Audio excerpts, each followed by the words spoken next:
Now call to order the City Council meeting of November 13th, 2023. Time is 7 p.m.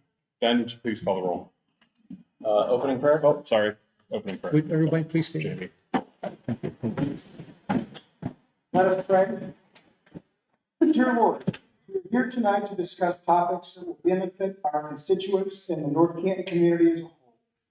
Come, give us wisdom to make the right decisions. Let us not make biased decisions, but decisions based on solving the problems of your children. Be our leader during this meeting. Give us direction to make the right decision for North Canton. Open our eyes to solutions and help us make our community great for all who call it home. Amen.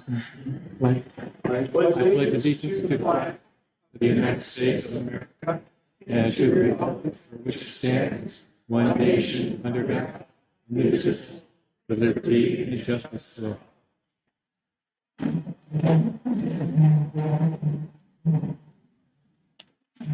I do want to make a note that this is not going to be live streamed tonight because of the move, but it will be recorded and posted online tomorrow. Okay, Ben, would you please call the roll? Member Shore. Here. Member Ware. Here. Member Wyrick. Here. Member McLeister. Here. Member Matheny. Here. Member Orr. Here. Member Volt. 7 present. Okay, for your consideration, I have a motion and a second to approve as presented minutes from October 23rd, committee and council, minutes from October 30th, 2023, the October 2023 finance report, and codification updates to chapter 959. All in favor? Okay. Motion carries.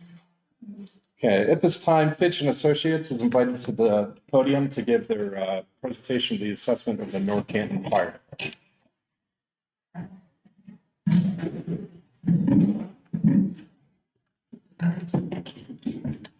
Good evening, Mayor and members of the council. Thanks for having us tonight. My name is BJ Jungman. I'm a senior consultant with Fitch and Associates. I also have one of my colleagues, Dr. Bruce Moeller, with me.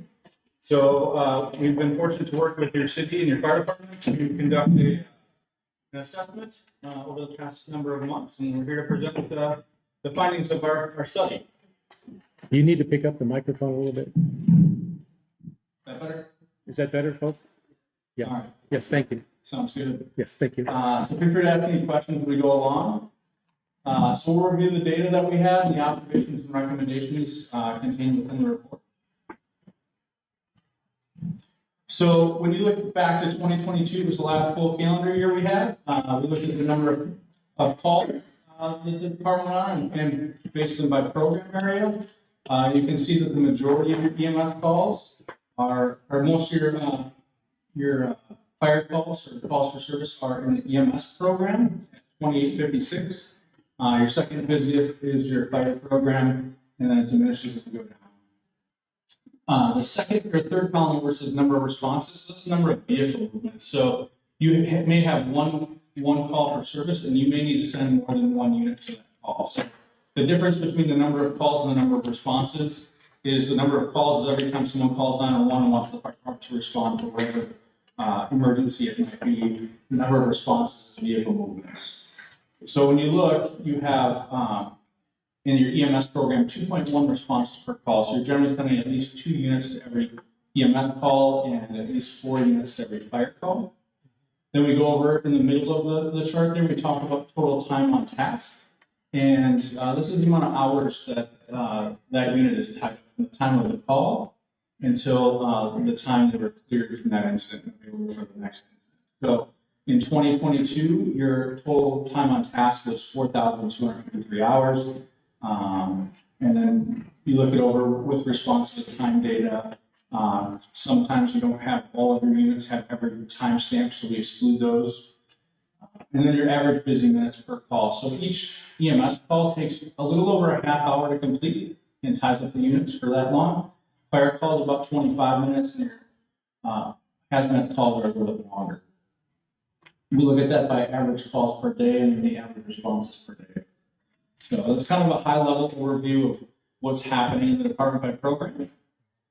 When you look at it by incident, like many communities in the country, about 80% of your call volume is EMS. When you're a fire-based ambulance service, that is what we're seeing. It's a growing trend of EMS calls. Communities have a higher demand for service, followed by their EMS or the fire program, and then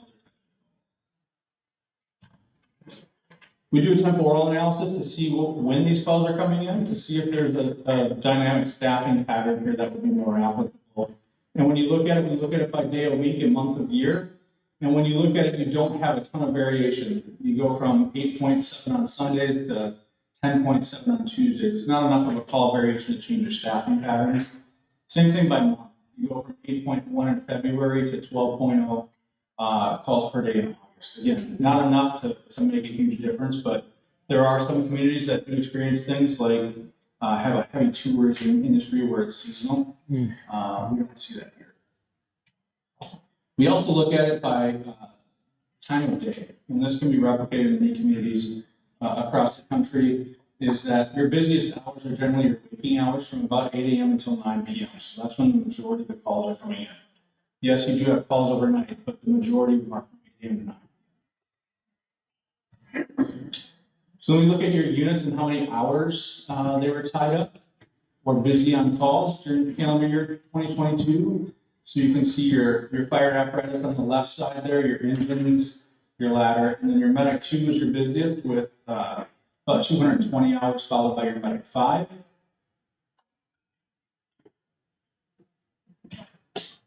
Then we start getting into your response times, and we again break it up by program to see if there's a difference, to see what might be causing that difference, and then compare it. So when we look at your programs here, the first column there is the dispatch time. So that's the time from when someone calls 911 until the fire department is alerted of that call.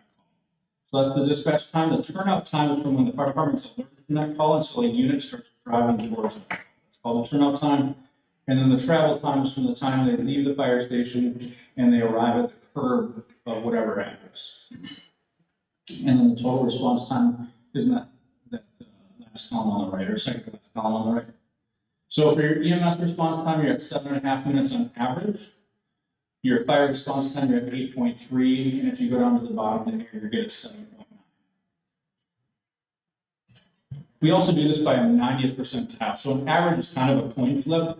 So half your residents would experience a almost an 8-minute response time or less, and the other half would experience an 8-minute response time or longer. That doesn't really give us an indication of reliability. The 90th percentile says 9 times out of 10 calls that come in for service, a resident is going to experience this service or better. So a measure of reliability. And again, we have the same columns, the same programs here. When you look at it, the total 90th percentile response time on EMS is 10 minutes. On fire, it's 13. At an aggregate, you're at 12.8. So I'll show you some comparables here. If you look at this, the top column or top row, there's what your current average is. Again, you're at 7 minutes, 54 seconds total. And then your 90th percentile, you're at 12 minutes and 48. CFAI is the Center for Fire Accreditation International. Their 90th percentile is 7 minutes and 46 seconds for suburban agency. Then you get into NFPA, which is National Fire Protection Association, the 1710 standard. They would tell you it's 6 minutes and 24 seconds when you add dispatch processing, turnout, travel time. And that's for career departments that are primarily staffed by all career members. The NFPA 1720 is for primarily all volunteer departments, and they would tell you it's within 10 minutes and 4 seconds for the 90th percentile. Does that take care of both stations?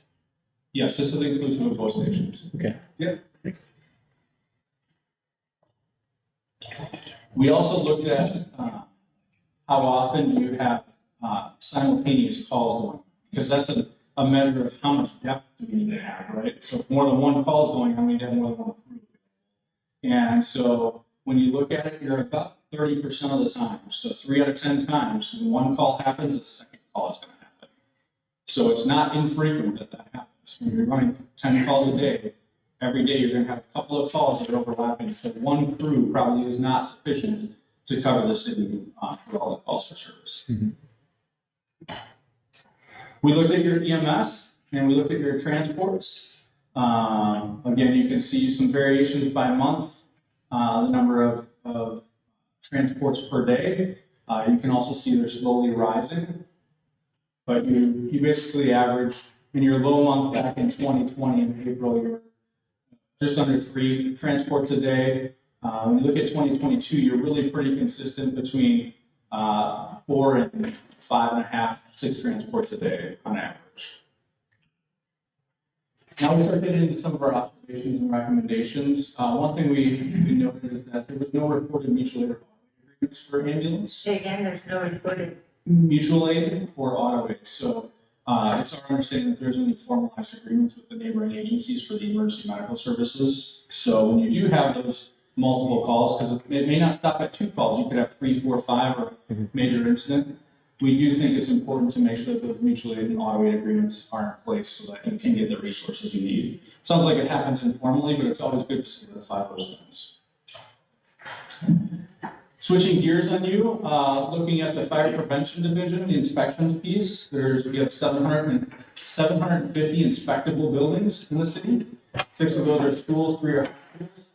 You have approximately 3 inspections per day over 260 workable days to accomplish those. Really, 1 inspector should be able to accomplish those goals.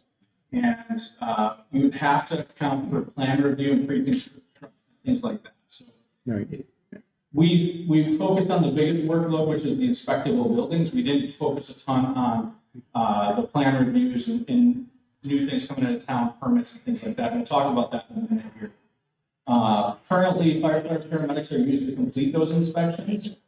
Moving forward, we think you'd be best served if you use those roles as standalone fire inspectors to complete the inspections and outsourcing the plan review. There's private services that can help you with the plan review and have the expertise in that. And then repurpose those firefighter paramedics to primarily respond to emergencies. And we'll talk a little bit more about the operational staff in here in a minute. When you look at your apparatus, you currently have 4 engines, 1 ladder, a rescue truck, 4 medic ambulances, and 1 supervisor vehicle. We want to present an option to you in the report that you could use some multi-purpose resources. You can reduce an engine and a rescue and repurpose one of your engines as an engine rescue combination. So it would reduce 2 of your heavy apparatus. There's also an opportunity when you replace your ladder to replace it with what's called a quint. It's a combination of an engine and a ladder. Based on the risk we see in the community, we think that would be appropriate. So we're going to dive a little bit into the GIS, a little bit of drive time analysis.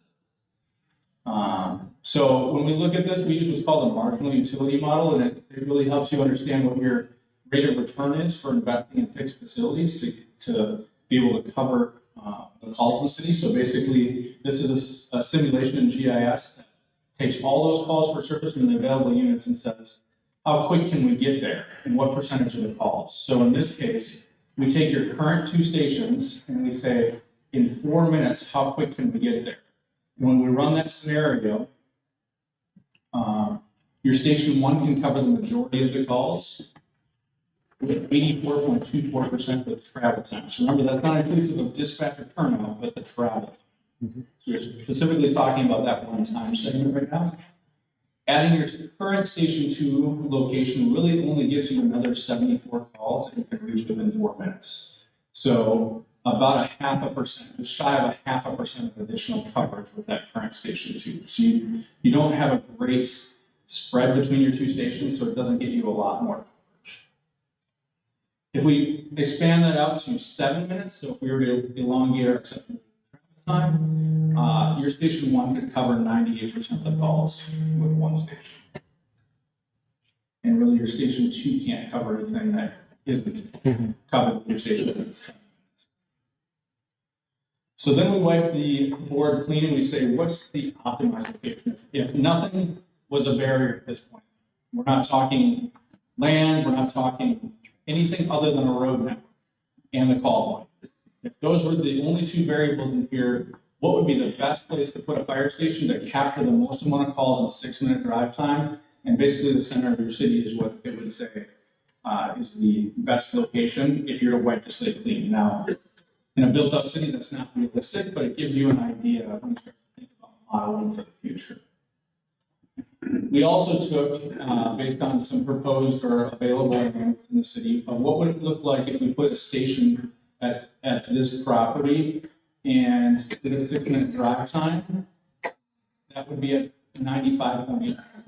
So just shy of 96%, which really when you build a system, if you can get to the 90th percentile, you're doing good. You won't generally build a system to 100% because it gets very costly, but 90+% reliability is a good way to model your system. So if you were to choose to put a fire station here, and you had a 6-minute response time for a travel time, you could cover 95% of your calls from that. This is just a heat map of all of your calls from 2022 and where they land. Obviously, the yellow and red are where you have calls in that same area. And I'm sure everybody will start to try to think of addresses in those areas or what's sitting there. Generally, what happens. We also look at urban versus rural, and really your entire city is encapsulated by environment. So we look for urban response times, which is what we were comparing to earlier. Sometimes you have cities that have a mixed urban and rural response, so you make the program fit that. You can generally have a little bit longer response time that's acceptable in rural areas.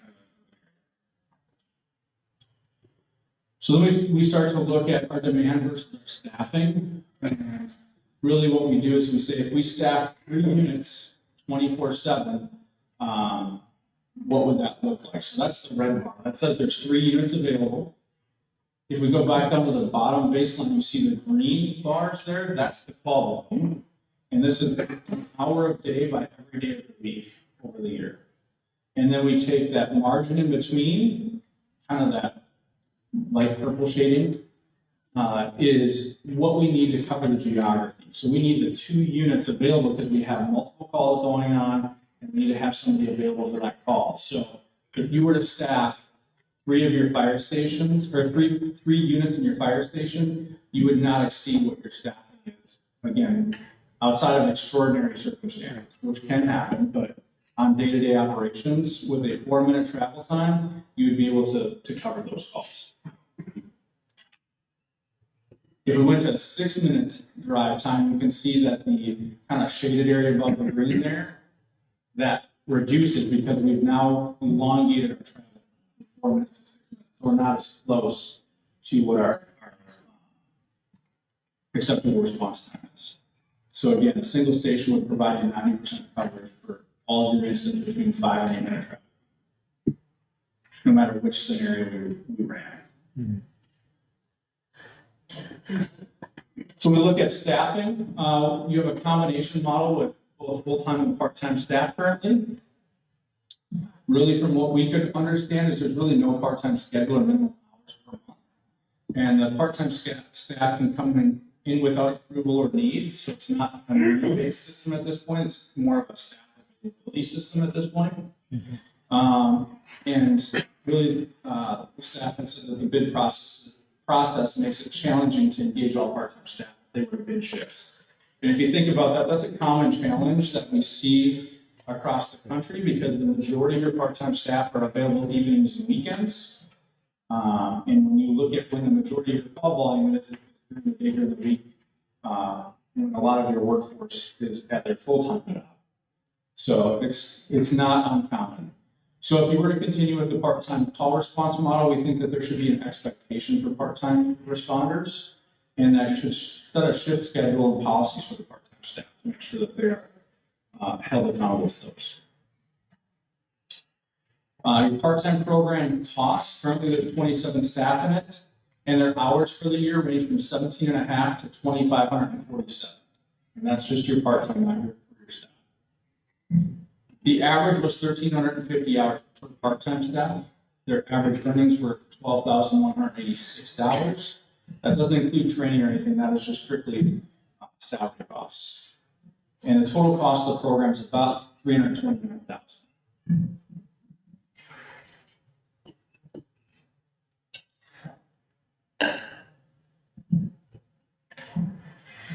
A couple of payroll pressures from the full-time side is the average overtime of your full-time firefighters currently, because they get called back, many times particularly for fire calls, is an average earning of $20,433. And then contractually, you're obligated to pay an additional amount on Sundays. Each firefighter averages $10,261 on their Sunday pay. So just some pressures to be aware of.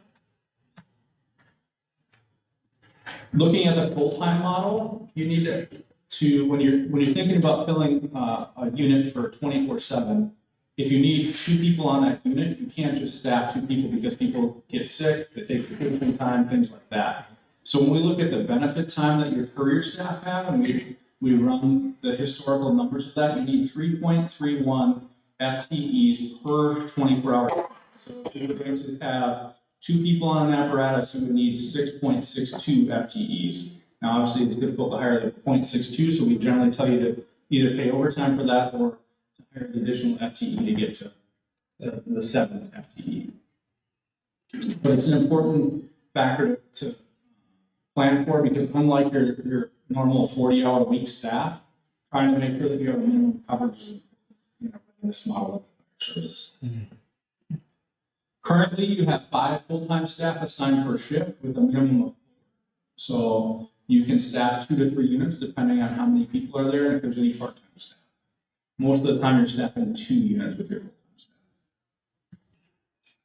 When you look at this is really what we see, continuum of staffing models in the fire service, anywhere from volunteer all the way down to career. Currently, you're kind of sitting in that combination model right above the career box there. We think that there's a best practice staffing model for you out there, and that would be to staff a 3rd unit with a minimum of 2 people 24/7. That would allow you to have 2 ambulances staffed 24/7 and 1 engine cross-staff with an ambulance when needed, and then engage the neighboring agencies for that auto aid and mutual aid agreement. So we think that that would be the best practice to make sure that North Canton has a reliable model with the resources you have. It would increase your shift staffing to 7 per shift. So currently you have 5. That would be adding 2 additional staff per 24-hour shift, and there's generally 3 shifts to cover 24/7. You may need to increase that with your tenure as additional benefit time is accrued. When you have new staff that have less vacation and sick time, and as they get more tenured, that builds up the use. So if you were to go to an all-career department, you could save the $329,000 from your part-time program. And again, that's just salary cost. That's not, you generally have high turnover, costs a lot to train all those folks when they're new, more equipment, things like that. You would have some opportunities to probably have some operational savings in there. And the cost per firefighter, salary-wise, is $73,300. So it would cost you $513,000 to increase your shift to 7. That net increase would be $184,000. So if you were to strictly go to the best practice model. So rolling into our recommendations, we think that setting your shift minimum to 6 personnel would be ideal. To monitor your part-time staff turnout and make sure that if you do keep the program, there are minimums established to make sure that it is serving you well for the investment you're making. And continue to encourage your part-time staff to work shifts. Again, that allows them to get some additional competency. From an administrative structure standpoint, we think that the chief officers should be restructured, and they should both be assistant chiefs. Currently, your career, you have a fire chief and a career battalion chief, and a volunteer paid-on-call assistant chief. We think they should both be assistant chiefs. From a data standpoint, we think that there's some opportunities to work with your dispatch center to make sure that the information is flowing directly from the dispatch center into the fire department records management system, and to better utilize the records management system, because that'll provide you more rich data to better inform your decisions moving forward. We think that they can implement an electronic system as you add career staff, it gets more complex, and there's a lot of great systems that ease the administrative burden. And then we also think they should capture some risk information during inspections. Capturing things like current contacts. So if you do have an emergency at 2 a.m. at an apartment building or business, we have those things available to us. Operationally, we think they should set alarm assignments based on risk and critical tasking and determine the callback based on remaining time on task. Currently, it's any fire call is a callback for everybody, whether that's a fire alarm or a structure fire. And we think there's a better way to set up the alarm assignments that would serve the community better and allow your folks to have a better really work-life balance. Determine the appropriate units to respond to each incident. Currently, that's not scripted. It's up to the staff that are there that day. So you could have essentially the same call go out and get a different response day by day. So some more structure to that. And again, third, we talked about this already, but establishing the use of mutual aid and auto aid for larger incidents and multiple calls, using your neighboring agencies when needed and reciprocating. Integrated response, we think consolidating to a single fixed facility would be a wise way to go. As the funding becomes available, we think that you could invest in a single fixed facility and truly establish an integrated fire-based EMS response system to make sure everybody's cross-trained between fire and EMS. And again, you could also reduce the frequency of sending both a large fire apparatus and an ambulance to many of your lower acuity medicals, going back to the alarm assignment piece of matching risk response. There was some talk about maybe, should we charge nursing home for lift assist calls? Because lots of times departments consider that because there are paid healthcare staff there. And if someone fell out of bed or fell in the bathroom, shouldn't they be the ones to pick them up?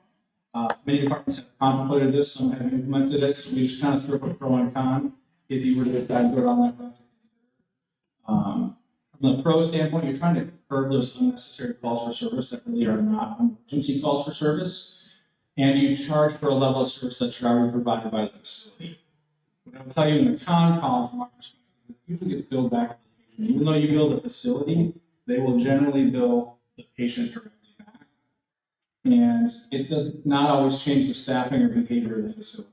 Lots of times they're doing this for a reason, whether that's liability or staff resources. It can also increase the complaints by families who get charged. It's not covered by Medicare. And it's an additional administrative process we have to take on. Recommendations for the prevention front, again, establish a cycle based on occupancy risk to make sure we're getting into all the buildings. A lot of departments saw kind of a pause with COVID, and now that we're kind of getting back to normalcy, making sure that you re-engage and have an adopted inspection cycle, and that inspection cycle is followed. And again, collect that pre-incident planning information. So if we do have an emergency there, you're prepared to respond and have all the information at your firefighter's fingertips. Alluded to this earlier, but use a single role inspector. Usually you can pay around 75% of the dual role staff, which would be about $66,000 to have a single role fire inspector. So they wouldn't necessarily be in the fire and EMS operation, they'd be dedicated to doing the inspections. And use a contractor to conduct your plan reviews. And again, lots of times you can pass that fee along to the applicants. There's a lot of local fire engineering firms in many states that do this kind of work, so something to maybe explore. Another thing considered was false fire alarm fee ordinances. Again, economic disincentives can be helpful in curbing some behavior and getting these false alarms and nuisance alarms mitigated. Because really there's a risk if you continue to have false alarms at the facility, people become complacent, and then when the actual incident occurs, you become complacent and don't get out when the fire goes off. So there's a safety benefit as well as an economic benefit to the facility to get it figured out. So a lot of places do 2 free false alarms per year, and then an escalated fee for every false alarm beyond the 3rd. The Fire Prevention Division would follow up on any unreliable alarm systems. Both Dayton and Oberlin, Ohio have ordinances similar to that.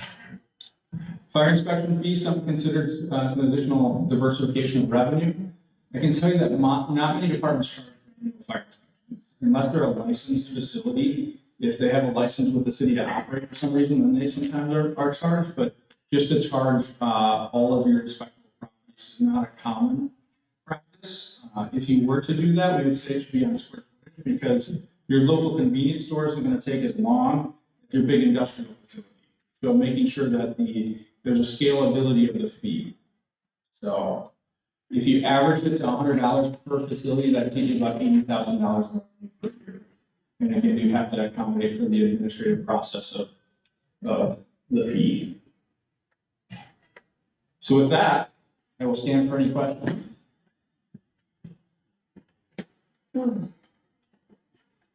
I will say that I appreciate the collaboration that our fire department worked with you on this. And I appreciate the analysis that you presented and the further discussion that will come out of it. But again, I thank you, especially for our fire department, for their helpfulness and the analysis on how we can provide our service better, especially our fire and EMS response. So I will say thank you very much for you and your associate.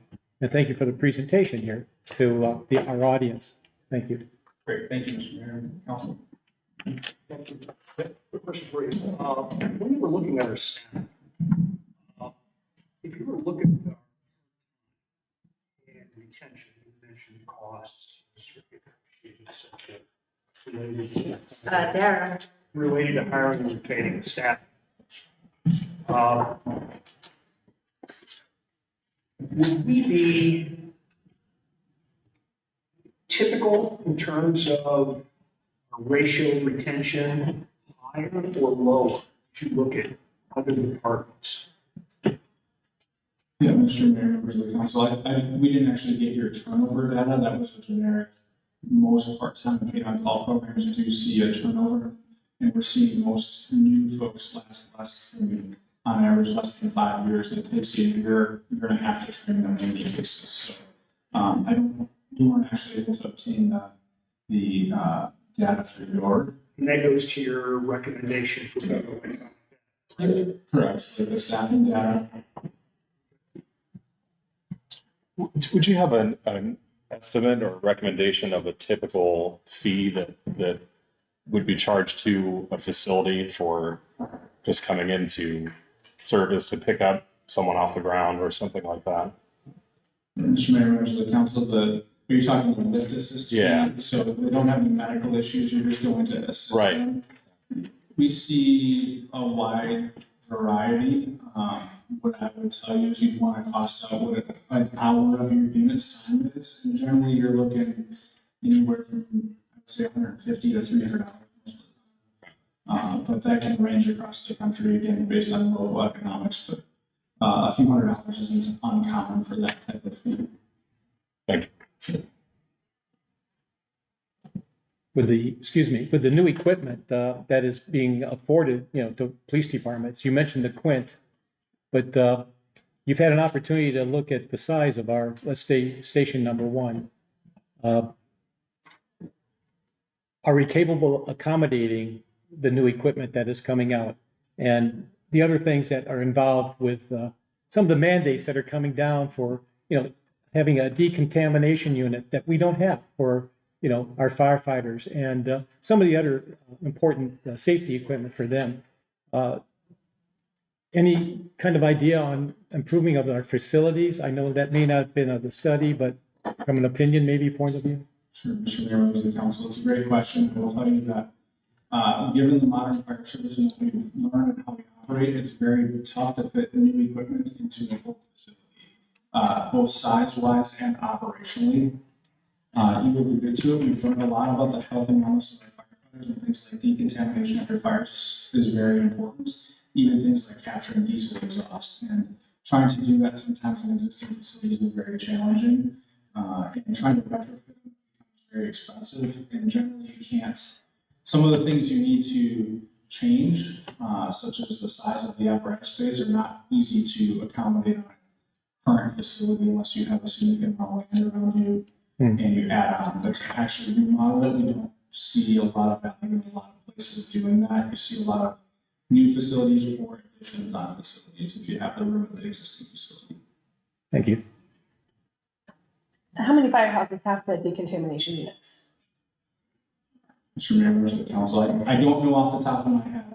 And I would tell you that there's a varying degree of implementation, and there's still a cultural aspect of the fire service adapting to some of this. And frankly, we're still in a lot of, this has all come out, I would say, in the last 5 to 10 years. So there's still a transition happening, so I don't think, I wouldn't say that the majority of them have it, but people are. Is that something that could be a collaborative effort between even different, so we have many townships and cities in around here, is that something that, you know, like if you go scuba diving, not every place has a pressurized tank, so is this the same thing where they could go to Plain, or they could go to Lake, or the hospitals? Sure, Mr. Mayor, members of the council, lots of times, the challenge is when you have a major fire, people want to go back to their own fire station because otherwise it's going to take a while to get that unit back in service. So the time lapse after an incident, if you were sharing that region, would become challenging. It could take you days to get things back in service instead of hours. There may be opportunities, like you said, to do some things, but particularly on decontamination, time is of the essence. Like you want to get your firefighters decontaminated within an hour when they leave the scene. If they have to drive to another facility, plus on the vehicle they're in, still has to be decontaminated. So it doesn't really lend itself to regionalization like other things like responses do as well.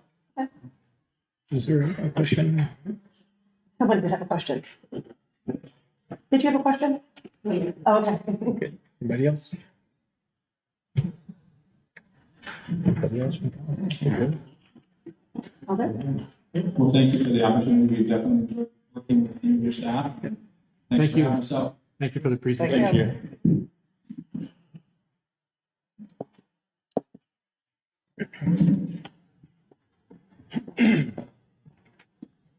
Okay, so moving on, so we'll do public speaks. At this time, members of the public wishing to address council may do so. Each speaker will be given 5 minutes. Comments shall be limited to legislative items appearing on tonight's agenda only. The rules for speaking will appear on the screen. This will serve as the only warning for everyone in attendance. Any violation will result in ejection from the premises. When you speak tonight, please put the microphone back into the little portal there. Start with your name and address and go for it.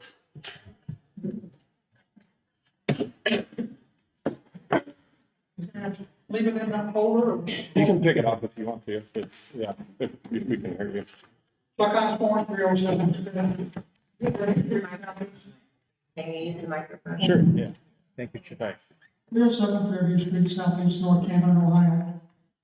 The term of 50 years for a shared development agreement with Jackson Township undermines judgment of future North Canton city officials. I wish to speak this evening on the proposed shared development agreement with Jackson Township on tonight's agenda as ordinance number 80/2023 and its connection to the proposed repeal of tax credits paid to other municipalities. Also on tonight's agenda is ordinance number 91/2023. The shared development agreement follows the North Canton Community Improvement Corporation's outright purchase of property that is situated between Whipple and Wise for an amount in excess of $4 million and the contemplated annexation of these properties. In the annexation of township property by municipalities, the municipality collects the property taxes and with powers granted by the state to municipalities can also impose income taxes. In this agreement, North Canton agrees to allow Jackson Township to continue to collect property taxes. One would think that with the recently announced budget shortfall, that North Canton would welcome the added tax revenue that present circumstances show is desperately needed. Municipalities need both property tax revenue and income tax revenue to fund the myriad of services they provide for their citizens. Cities throughout Ohio and the nation have grown through unencumbered annexations. Now, to proceed with this incomplete annexation, as this agreement calls for, sets a precedent with townships that border North Canton to the north and east to retain property taxes in any future annexations, as they will demand the same special treatment now being given to Jackson Township. North Canton has expended millions of dollars to acquire property on its western border, and it has every right to an unencumbered annexation to its city boundaries without any legal impediments. This proposal also unwisely stipulates a term of 50 years. Consequently, it will legally bind many mayors and members of City Council long into the future. This agreement is an experiment that is not beneficial for North Canton and not ventured by other municipalities. No one knows what will unfold in the next year, much less 50 years. This agreement will not afford future North Canton elected officials the opportunity to pass judgment on this experiment and reaffirm its continuance. Adoption of this agreement, if that path is chosen, should be with sunset provisions at reasonable time periods, certainly not long into the future for a term of 50 years. As stated in my opening remarks, I believe the proposal to repeal tax credits provided to city residents for income taxes paid to other municipalities is counterintuitive to the shared development agreement with Jackson Township. The agreement outlined in ordinance number 80, 2023 will allow Jackson Township to keep property taxes on city-owned property that is to be annexed. Yet, in ordinance 91, 2023, North Canton now wants to collect income taxes from residents who have already paid income taxes to the municipality where they work. Why doesn't North Canton collect property taxes that is rightfully owed following the annexation of property in Jackson Township before going after double taxation of its own residents? Thank you.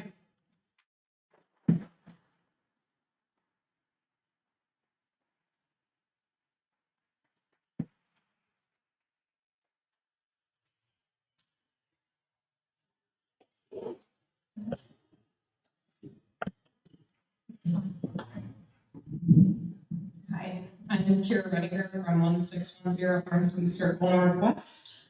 I just wanted to talk tonight about the ordinance regarding the removal of reciprocity from the city of North Canton. I'm sorry, regarding what? The removal of the reciprocity in the city of North Canton. I watched the presentation that was done last week that said it would only impact 35% of residents. I happen to be one of those 35% of the residents. But I just want you to take into consideration that it's not just me it's impacting my entire household, which includes my husband, it includes my children. So I'd be interested to see what that sort of pie graph would look like if we looked at it at households versus individuals and how that impact may change a little bit. The other thing is, I just really believe that if we're gonna make any changes to taxation, that it should go to voters. When we moved into this community and decided to stay in this community, one of the things we look at is the tax structure of this community. And having reciprocity is like an incentive to be here. So I just think that it should be up to the people if something like that's gonna change. So if the entire community voted to change that, I would be willing to go with that. That's what the community decided.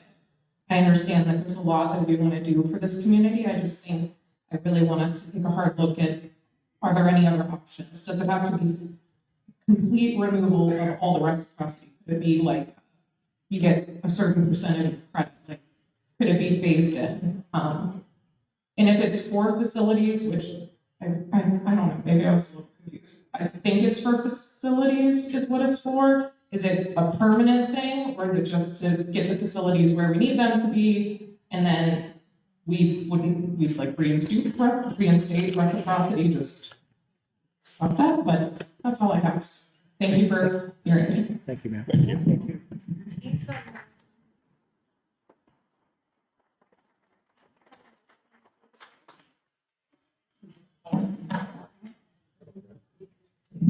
Larry Tripp, 1127 East Maple, North Canton. Wait, Larry, say again.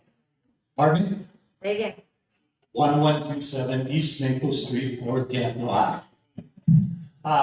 First, I want to make this short and to the point, but a lot of people are probably going to speak tonight on the tax issue. And I want to bring up, how did we get to that point?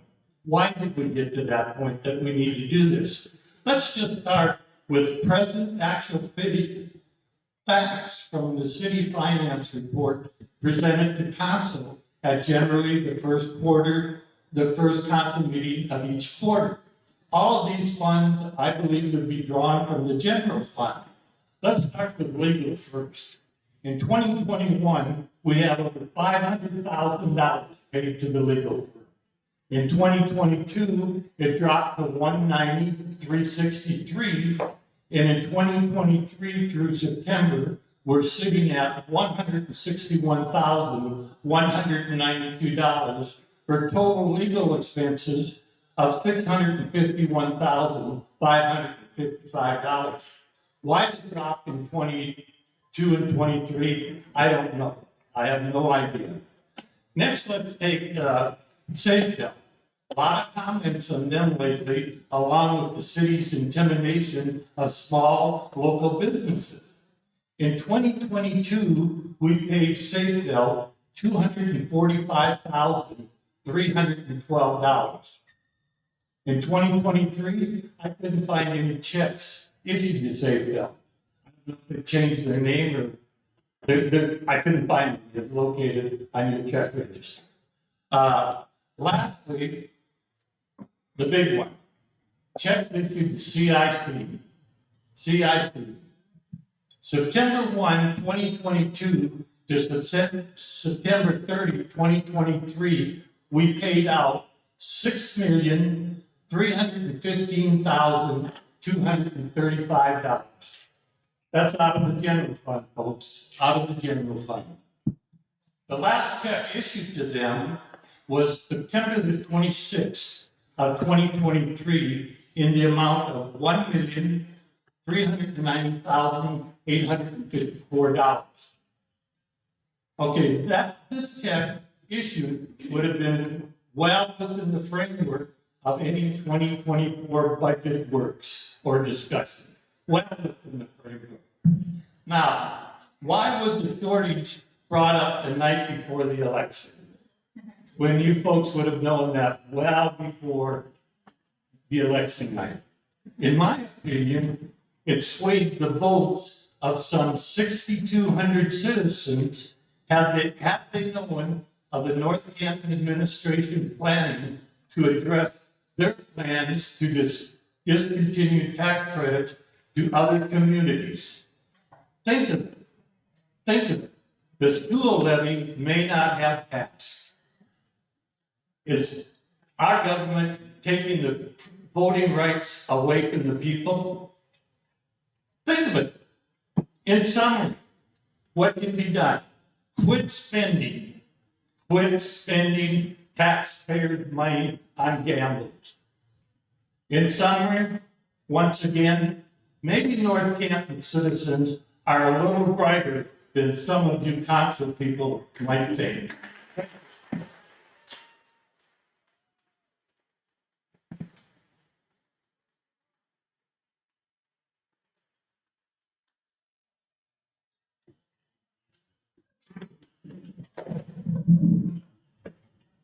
Glenn Saylor Jr., 340 Reed Avenue, Northwest, North Canton.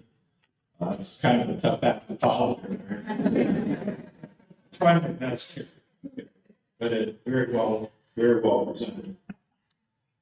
I come to council tonight to again talk about the same ordinance. In full disclosure, I'm retired on Social Security, so I pay no city income tax. This ordinance would place a tremendous and inordinate burden on the hardworking citizens of the city who, through no fault of their own, work in cities other than North Canton and already pay municipal income taxes in these cities. Some as high as 2.5% if they work in Canton or Akron. These individuals would not have to pay an additional 1.5% of their income to North Canton as well. For a citizen or a resident working in Canton, for example, and making a modest $50,000 a year, this would amount to a tax increase of $750 a year. That amount is a good portion of a month's rent, a month's worth of groceries.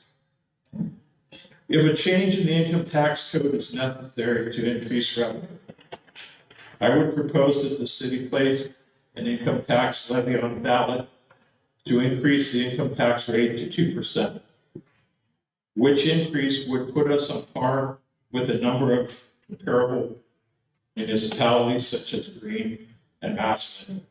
And just as importantly, I would maintain a 1.5% credit for taxes paid to other municipalities. This would equally spread a tax increase of 0.5% to all workers, whether they work in the city or not. Under this proposal, the resident who works in Canton and makes $50,000 a year would pay not an additional $750 per year, but rather $250 per year in North Canton income tax. Similarly, a resident that works in the city of North Canton and makes that same $50,000 a year would pay the same additional $250 a year. I reject the assertion, either implied or implicit, that these residents that work in cities other than North Canton are somehow freeloaders, that they're getting all these North Canton services and they aren't paying anything for them. That hardworking resident who I talked about earlier that works in Canton and makes $50,000 a year is already paying 2.5% in taxes. That's $1,250 a year to the city of Canton. Trust me, that resident would gladly give, if he could, 1.5% of his income to North Canton in lieu of paying 2.5% to Canton. But unfortunately, he has no control over this matter. To squeeze that 35% of the residents of North Canton in the manner so that you can shout from the mountaintop that, look, we didn't have to increase taxes for the other 65% of you, is plain wrong and misguided. Maybe my suggested proposal, increasing the city income tax to 2% while maintaining a 1.5% tax credit, will fall on deaf ears, but certainly the legislation being proposed is not reasonable and should be scrapped. I understand again that the raising the income tax rate to 2% would require an affirmative vote of the public, but based upon the administration's presentation made at the last council meeting of the whole, I feel that the public would view favorably an increase to 2% if they were told about what the city plans to do, and as long as a 1.5% tax credit for individuals that pay taxes outside North Canton is maintained. Thank you. Thank you.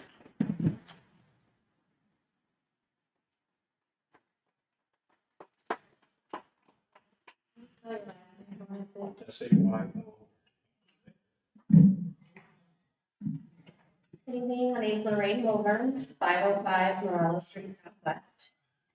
I'm here as a resident of North Canton, and I'm also a business owner. I own a Little Sparrow bookshop on North Main Street. Lorraine, can you pick up the mic? I speak to you tonight as both a resident and a business owner. I own a Little Sparrow bookshop on North Main Street. My bookstore is located in the city-owned building at 1206 North Main, to be exact, which was presented in the facilities plan as the site selected for the relocation of the city's administrative offices. According to the implementation plan, this relocation could happen in 0 to 3 years. Standing here tonight, I do not know if or when my business, along with many other businesses in the building, will be displaced by this decision.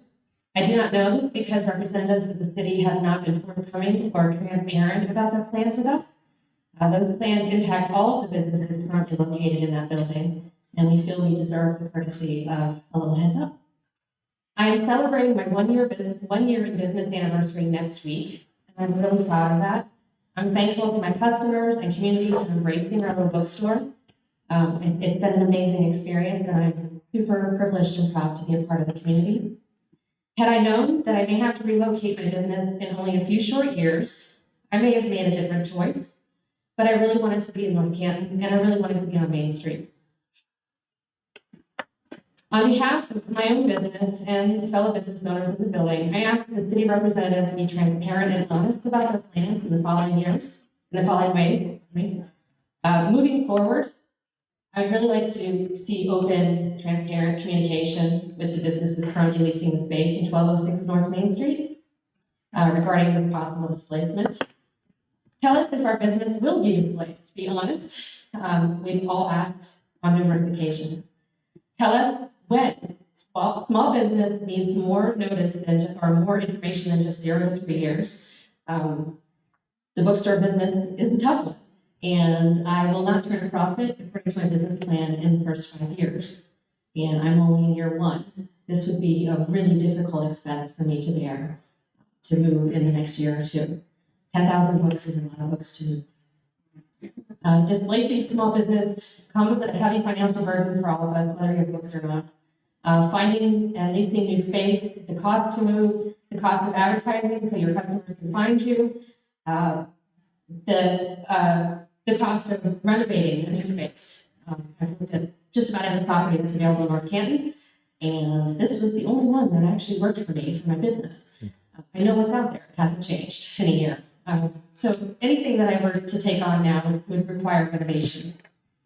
I understand that cities grow and things change, but we can have roots and wings. We can be true to what makes our community so wonderful.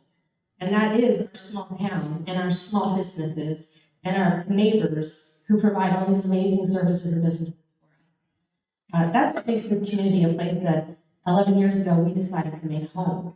And I know a lot of people feel the same way about this community. One last point. I don't know the answer to this question, but the first thing that I thought was that this property was taken by eminent domain for the purpose of building the new safety center. That plan obviously changed, but I am curious whether that is an acceptable use of the building to change plans and not use it for what it was taken for. I don't think that the previous owner of the property would agree with this abrupt change in plans. I understand progress and the need to grow and the need for economic development. I respect all of those things. I want to see North Canton thrive, but I want to be a part of that picture in the future. And in order to ensure that that happens, I would also request that perhaps some sort of grant be identified to help small businesses who are being displaced by this master plan and by the implementation plans.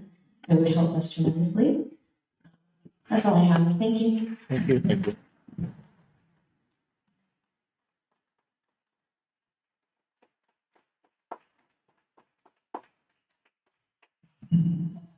My name is Dale Freeman. I live at 625 Edgewood Street Southeast. Wanted to talk about the proposed removal of the center. Obviously, my wife is living in Canton City. She's a teacher since her 40th year.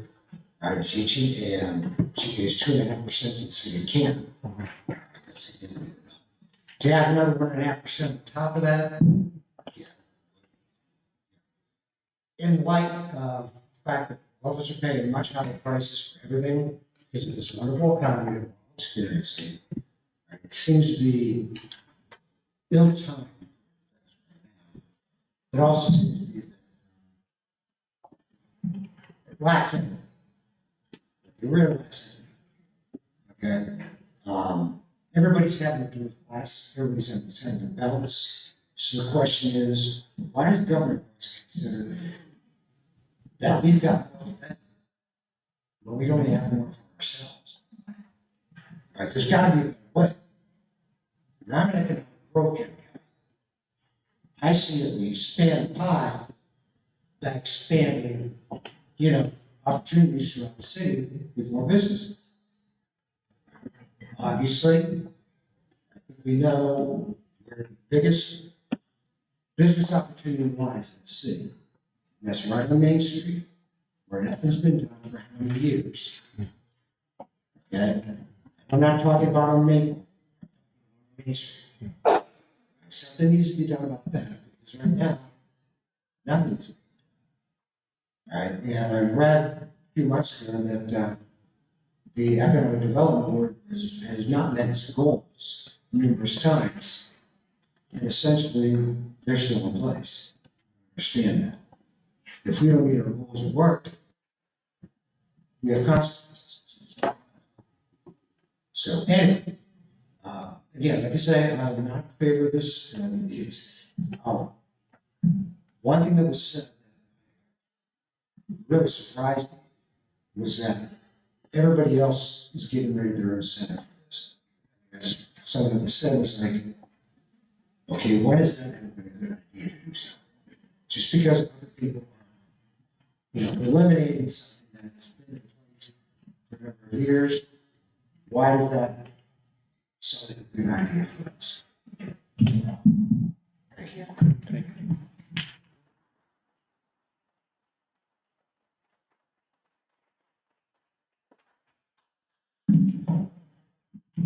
My name is Tristan Petro, 400 East Fairview Avenue Northeast.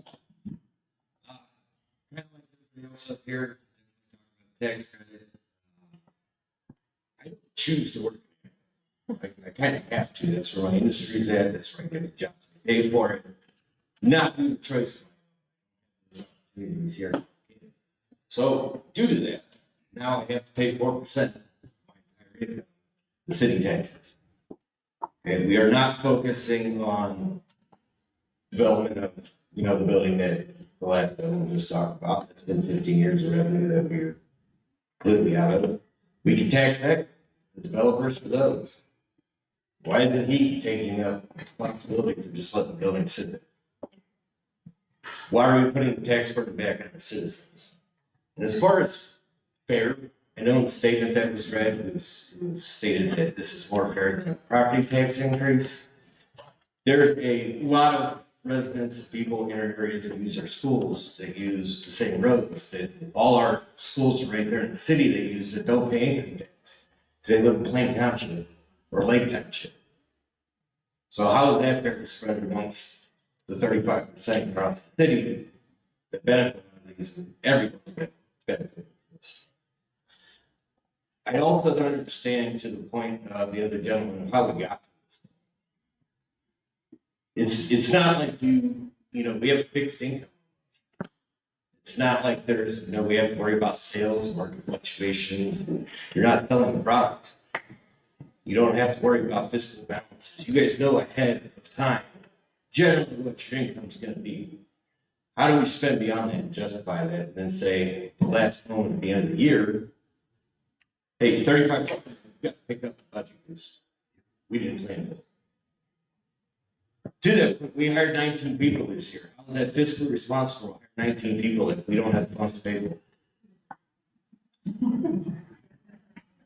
Next year's budget, there's no insurance will pay it. You guys have increased. Next year's budget, what? Next year's budget, if you look at 2024, I know we had a huge increase in insurance and benefits that goes along with hiring those 19 people. We budgeted 100,000 less.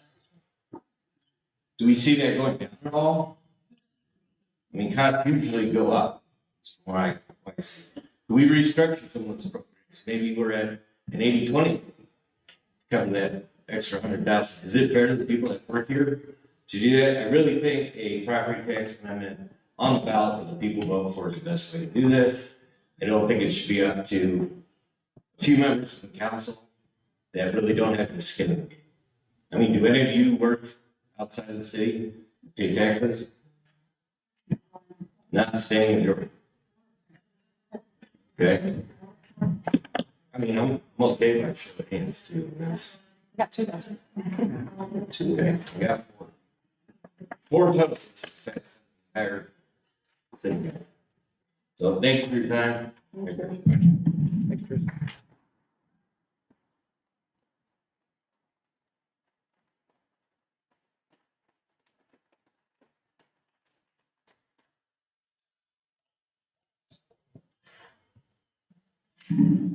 Richard Nicodemo, 276 Cordelia Street Southwest. Say the address again. 276 Cordelia Street Southwest.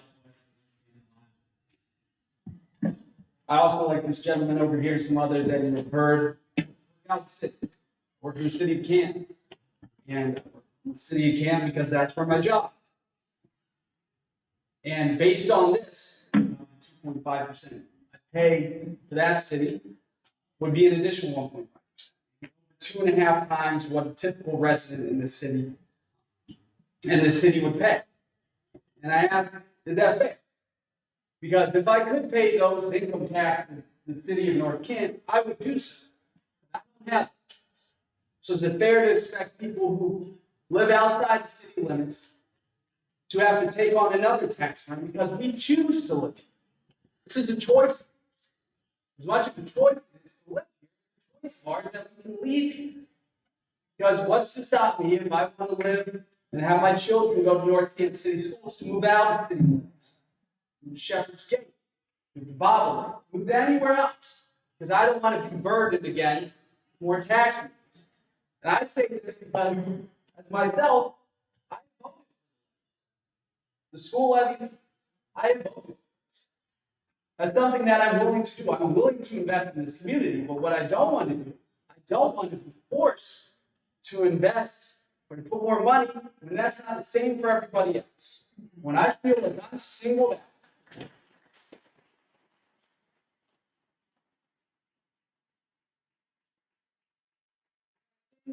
when you look at this, yes, it's a short-term gain is what you can get by taking our income tax as well, but I don't know if you're looking at the ramifications for what this could be long-term. Because when you look at that, if you have a young family and somebody who works outside the city, are they going to choose to live in the city limits? Is that something they're going for? Because I would venture to guess if they look at what the implications are going to be for them, they're not going to stay in the city. They're going to look at Jackson. They're going to look at Lake. They're going to look at somewhere else. Like I said, just outside the city limits, that still gets the city of North Canton. That's something that we have to look at. We also have to look at if another levy were to go. If this were to pass, and I would be paying, my family would be paying an extra 1.5% income tax, and another levy would come on the ballot, I would be less inclined to vote for that.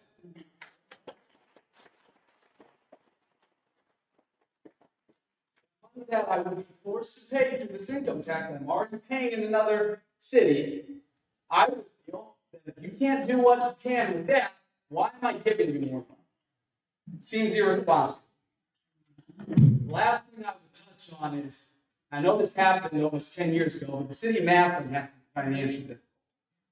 I remember they were in a very dire fiscal situation to the point where the state of Ohio had to take over their budget. That's the type of fiscal emergency. They had a city income tax credit. And during that time period, I think they lowered it to 75% city income tax. So even then, in a fiscal emergency, they did not get rid of their city income tax credit. They lowered it.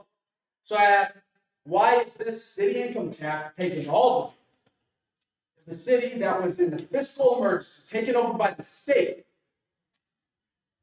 only lowered it to 75%. I think we just need to ask why this is such a dire situation that we need to take away the whole thing. Thank you.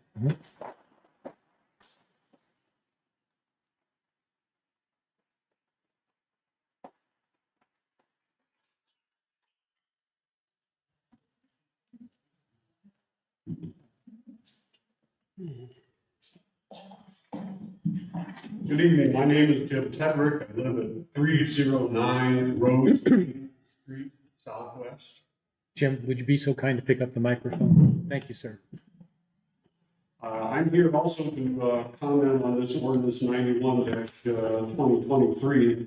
I'd like to go on record here saying that I'm favoring keeping services the same or even reducing them if that's what it takes to balance the budget here. And that includes the building plans that were presented here tonight. I don't mind if the snow removal is not pristine on my residential street first thing in the morning, and if I do need to have an ambulance sent to my house, I'd be very content if just one ambulance came and not a whole fleet of cars. You know, when I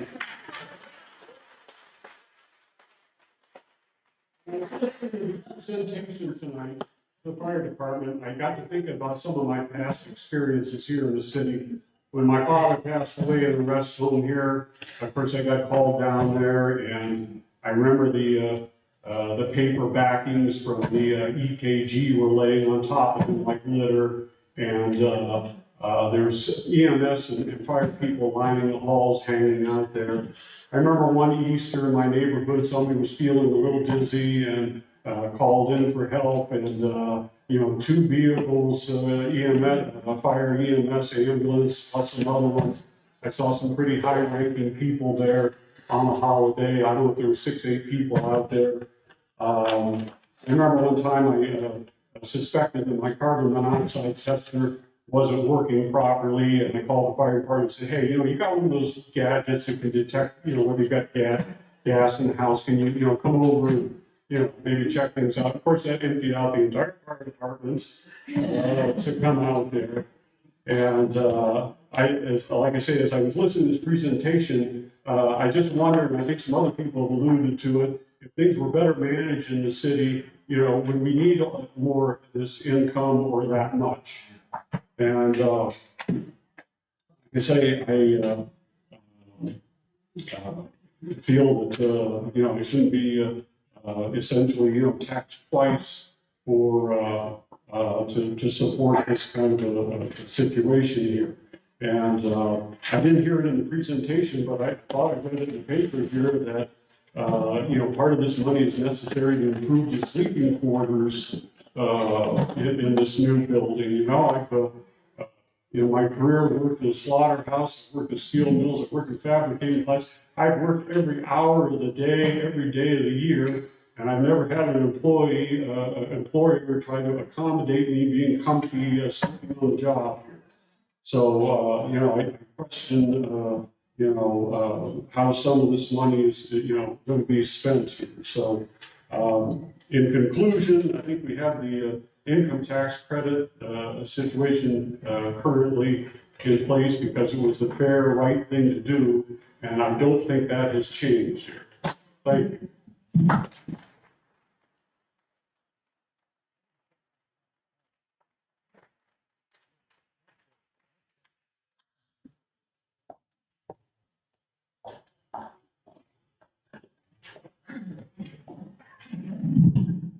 Hi, my name is Cindy Rizzoletti. I live at 146th Street Northeast, North Canton. I'm talking about the income tax. Well, I'm retired, so it doesn't affect my husband, but it affects my kids and as well as a lot of family and friends. I really have a problem with this. It doesn't seem fair. I don't like the way that it was kind of slid in. I think if we are, the more fair way is alluded to, maybe to put it to the voters, maybe we increase it to 2%. I looked at other cities in Stark County. Louisville has 2%. They give a reduced credit of 60%. And it goes on to explain, which seems a little complicated. Alliance, 2%, they give credit. Maston, 2%, they give credit to other municipalities. Canton, 2.5%, they give credit. Canal Fulton, 2% with credit. East Canton is 1.5, they do not. They were the only city I could find that didn't. Hartville is 1%, they give credit. So most of the cities that have income taxes in the county give credit for those who work in another city. I don't think we want the reputation as being one of the only ones that doesn't. I've lived in North Canton my entire adult life. I love living in North Canton. We want the community to be known as a vibrant, wonderful place to live. We are working towards that. I appreciate the efforts, but I don't think this is the image you want to have. Come, live in North Canton, but we're going to tax you twice if you don't have a job that is in North Canton. I don't think that's the image.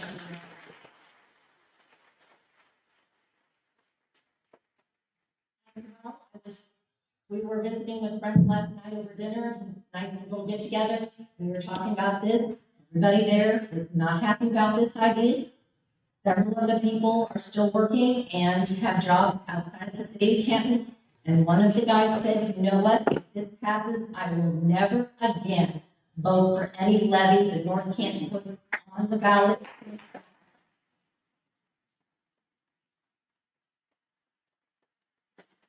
That's my opinion, but I have a feeling that a lot of people have a similar mentality or could.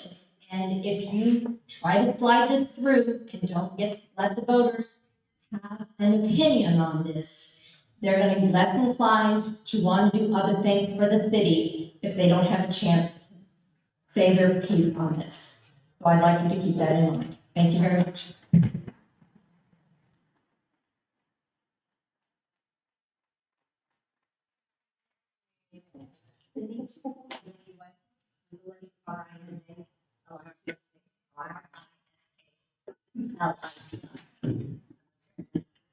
One forty.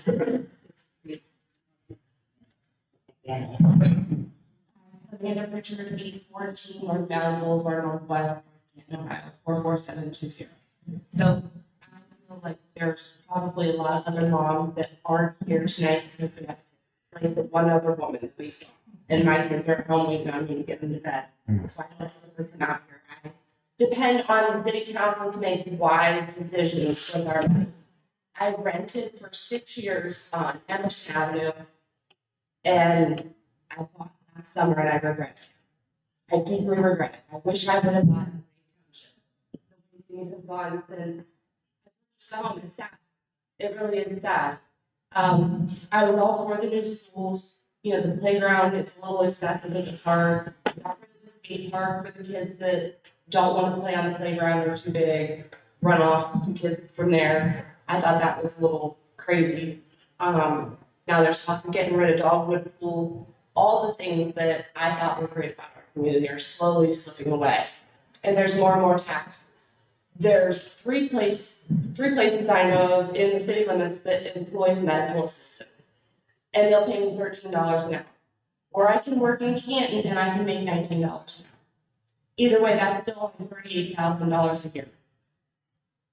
It took me forever to be able to buy a home here, and you guys are going to tax me out of it.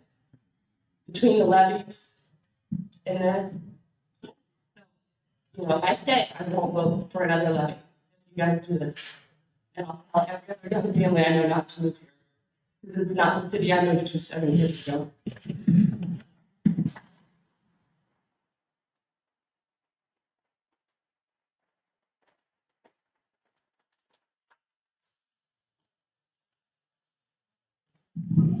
Hello, Marcia Keesling, 315 Bonnet Street, Southwest. First of all, I want to thank everybody for calling me back. Appreciate it. I didn't get back with the review, but I appreciate it. I do want to let everybody know that I know for sure 4 of you work outside the city and pay, you know, outside city income tax. I do not, so I go on the record. I do work here in the city of North Canton. So I have no dog in this hunt right at the moment, but I was on the council for 16 years. And we did speak about this maybe twice in the 16 years I was a part of it. And it went no further than one sentence.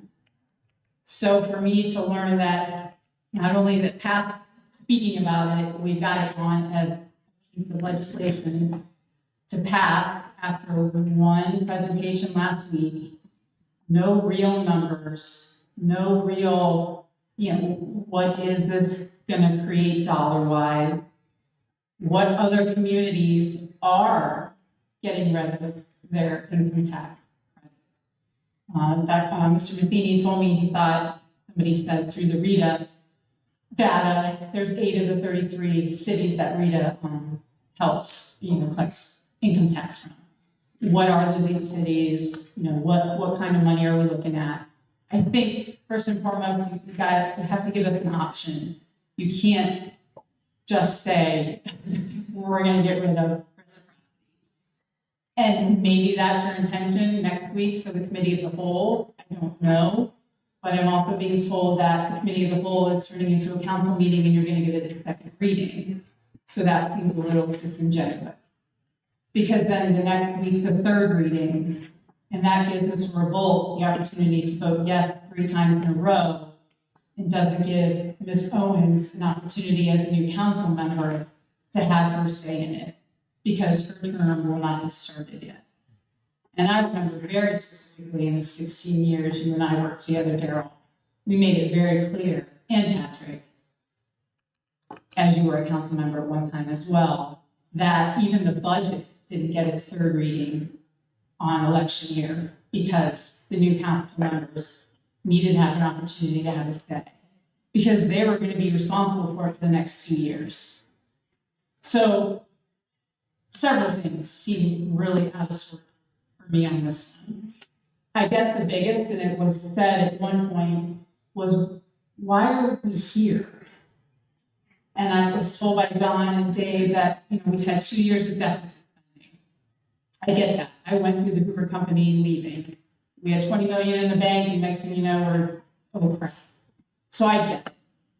But in this day and age, with the amazing, computing skills of everybody, and to be able to look forward, and we know how many residents we have, why are we spending for 2 years? And I get why you want to do reciprocity right now. I get why you want to get it through by November 30th, because it takes 30 days then to become law, and you can start collecting January 1st of 2024. And clearly we need the money. And if we put an income tax on the ballot, which would not be until March, which I don't even know if we have enough time to get it on the ballot at this point. Okay, we do. We can't start collecting until January of 2025. So there's a year's worth of even more deficit spending. So I understand the proposal, Patrick, Mayor, because it sounds like it came from your side of the aisle. I understand the proposal. But I think with that proposal, maybe other options should have come with it, and not the first reading the very next week, 7 days later, where we barely had an opportunity to read it in the paper and see it online. That's just not how I think it should have went. I hope we slow it down a little bit, because I think that's what we're all asking for. Mr. Saylor, I've known you for 20 years. I actually thought your proposal was not a bad idea. So I think there's a lot of other things we can come up with, and this is one of them. I'm not saying it's not, but I don't think you want to give it 3 readings and get it done by the end of this year. I just think you need to give us other options and show us, if we had to make cuts, where would you make those cuts? Give us the option to see what it is we would have to give up. And what would a 2% look like if we had to pass it next year, even though we can't collect to the next year? So that's it. Thank you very much.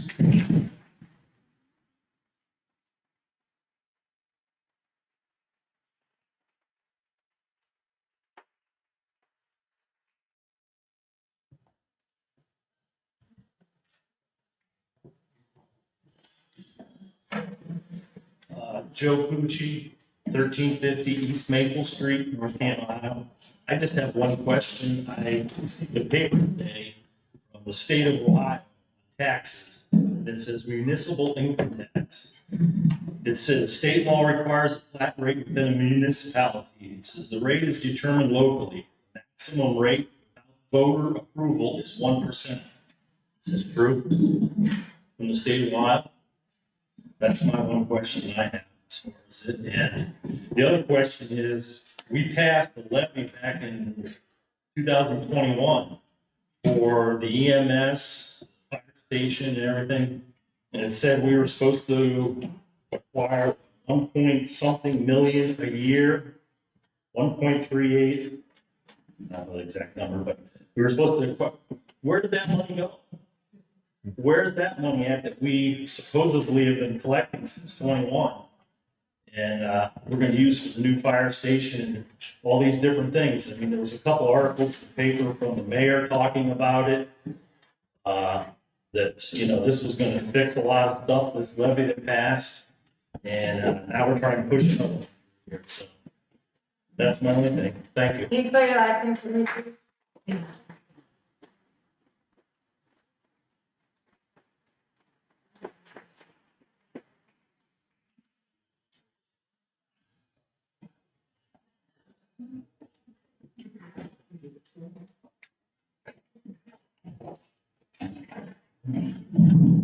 Pam Sanford, 326 Backville Street Southwest.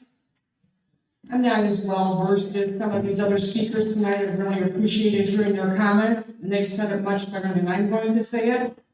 I want to thank you for the opportunity to speak before you this evening. My husband and I have lived in North Canton for 34 years.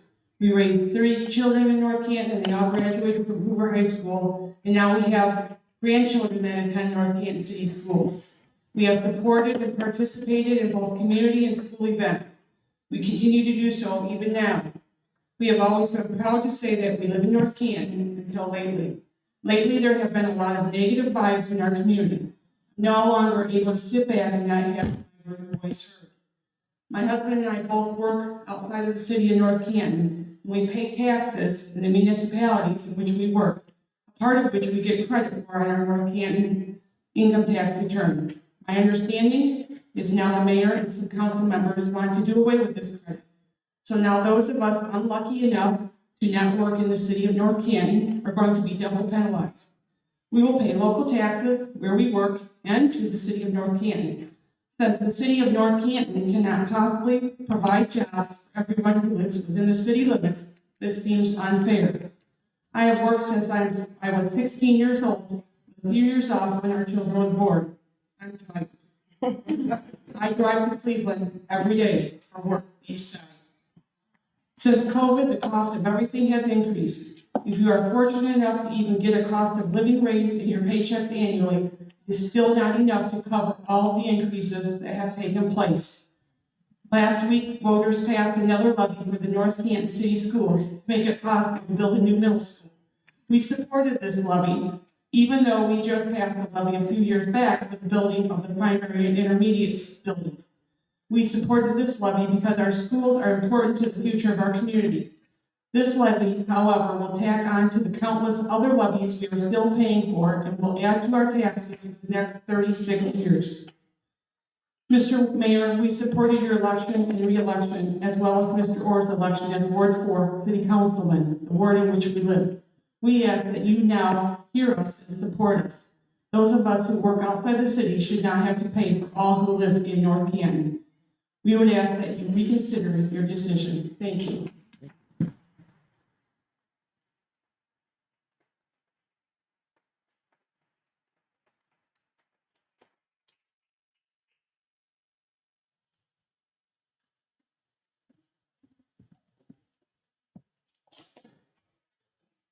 Jason Dimmitt, DI-MIT, 625 6th Street. Same thing everybody else is talking about. You know, it's really irritating that for over 25 years, my wife and I, we've never hesitated to vote for it. Never. But I can tell you, after today, it's done. Your support in my family is done. Not just my family, my friends, my neighbors, you know, everybody's pissed off. But what's more irritating is this should be your last resort. There should have been some type of town hall meeting. Get the voters together. Hey, give me options. How about, you know what, without this, things have to change. You know, Dogwood Pool might have to shut down this summer. We might not pay any roads this summer. But no, you know, that wasn't even on the table. It's just irritating that this is your first solution to go to. In July, Mr. Diorio, you stated in the paper that you didn't want to put the 1.5 income tax. You wanted to leave it the same to bring in businesses, and you didn't want the financial burden on the citizens. Obviously, something changed because you're throwing it back on 6,200 people. You know, you didn't balance the budget. You are balancing the budget on 6,200 people. You failed to do your job. And you can shake your head all you want, but you failed to do your job. I will respond. 6,200 people.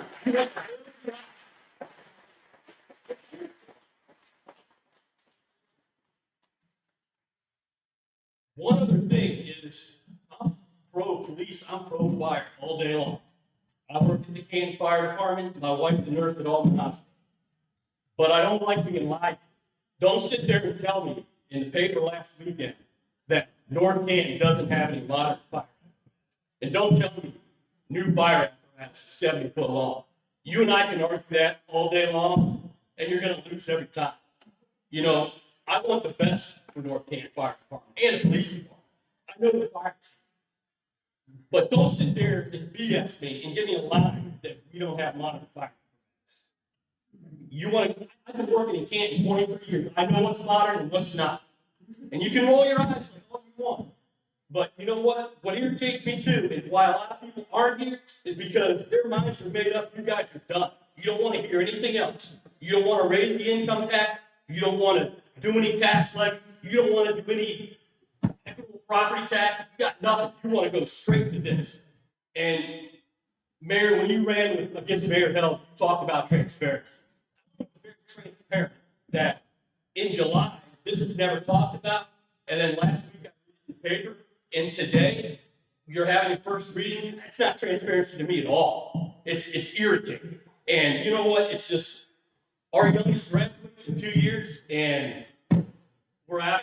There's no benefit. You tell me the benefit of staying in North Canton when I have to be double taxed. Please tell me the benefit.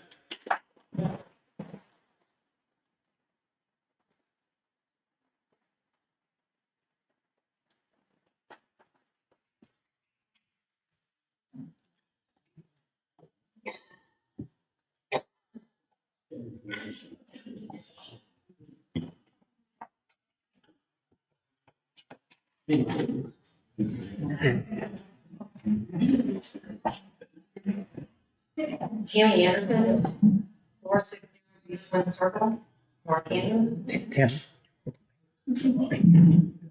Familiar, don't I? I just want to hear you. You're putting a park behind my house. It's gonna cost me $10,000 to fence. I work in Salem, Ohio. Think about how far that is. I drive 2 hours. If there was a decent job, decent paying job here in North Canton, I would gladly work in North Canton. The only reason why I stayed in North Canton, I've lived here for 52 years. The only reason why I stayed in here was because of the schools. My son's gifted. That was the only reason 9 years ago we decided to stay in North Canton. And now you're telling me I gotta pay extra taxes because I live in Salem? There's no decent jobs here. You're bringing in parks, retail. They don't pay anything. You have to have 2 incomes. It's me and my husband you're gonna affect, because we both work outside the city. That's all I have.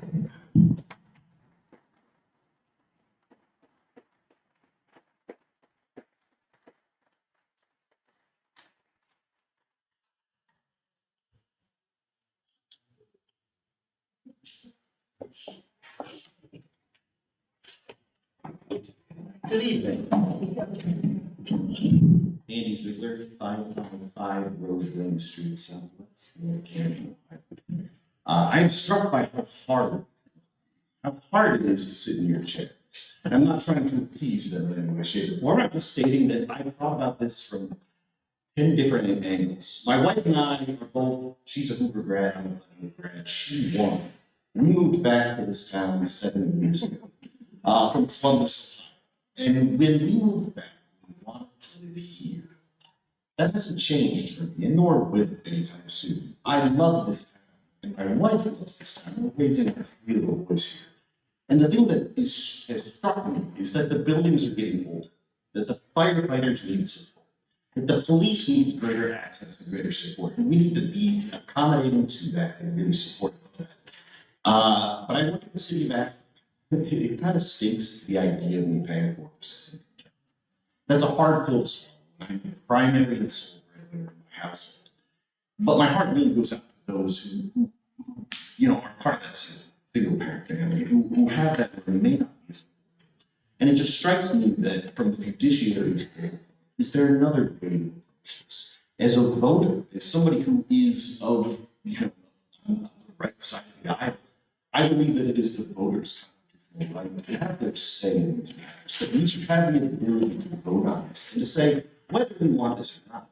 And also, is it 1.5 in perpetuity? Is this 1.5 till the buildings are done? Is this 1.5 ever going to leave? And do I expect another adjustment to that down the road? Without any sort of guidance, the levy is something else. I have guidance as to how long these things last. And without that, I'm really stuck in a hole, if not more. And to me, will I keep voting for levies? Yes. Will I support people who I think care and love this community? Yes, I will. Because that's the right thing to do as a constituent of your community. Will I have to cause public to question who I want in these offices going forward? Sure. I think any good person does. But this is a good town.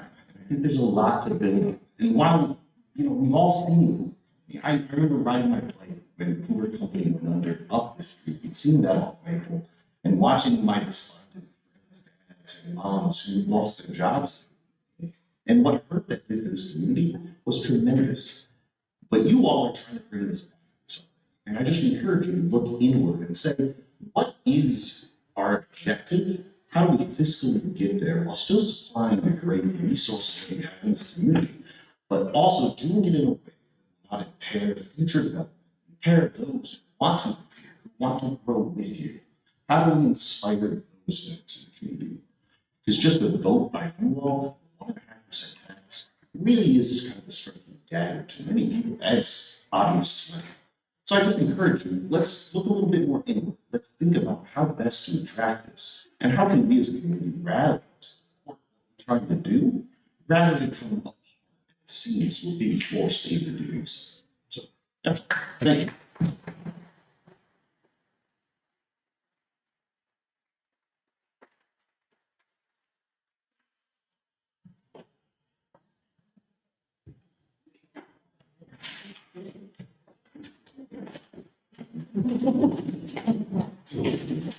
Hello.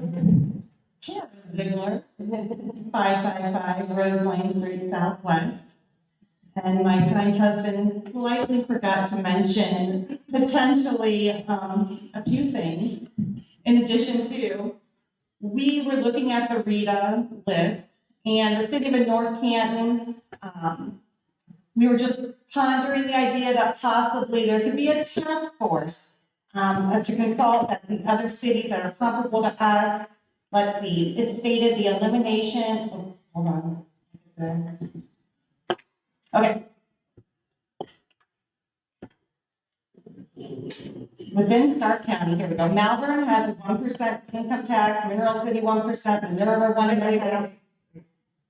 Malvern has 1% income tax. Mineral City 1, Minerva 1.5. Essentially, with all within a close approximation of us, within 25 miles, Orville, same thing. If there could be a task force that could somehow look further into how these cities are giving their tax refunds and still managing the book, that's all. Just moving forward with the plan to create a task force.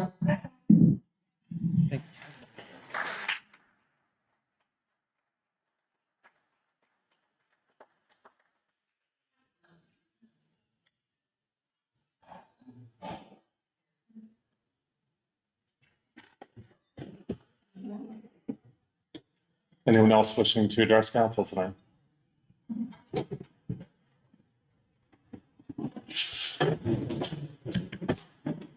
Last call?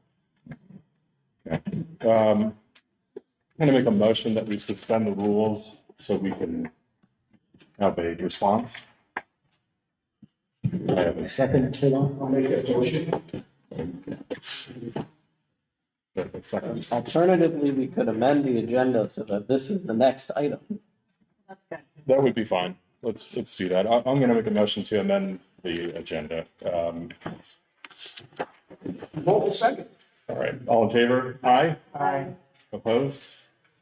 Okay. So let's go to that.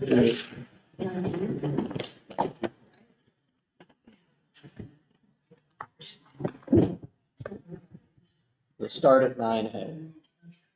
I can't hear you. We're going to start at 9A. Okay. All right. Then would you please read the title of ordinance 91-2023?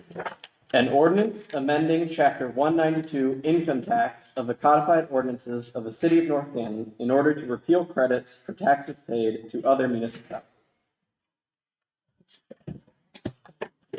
Okay.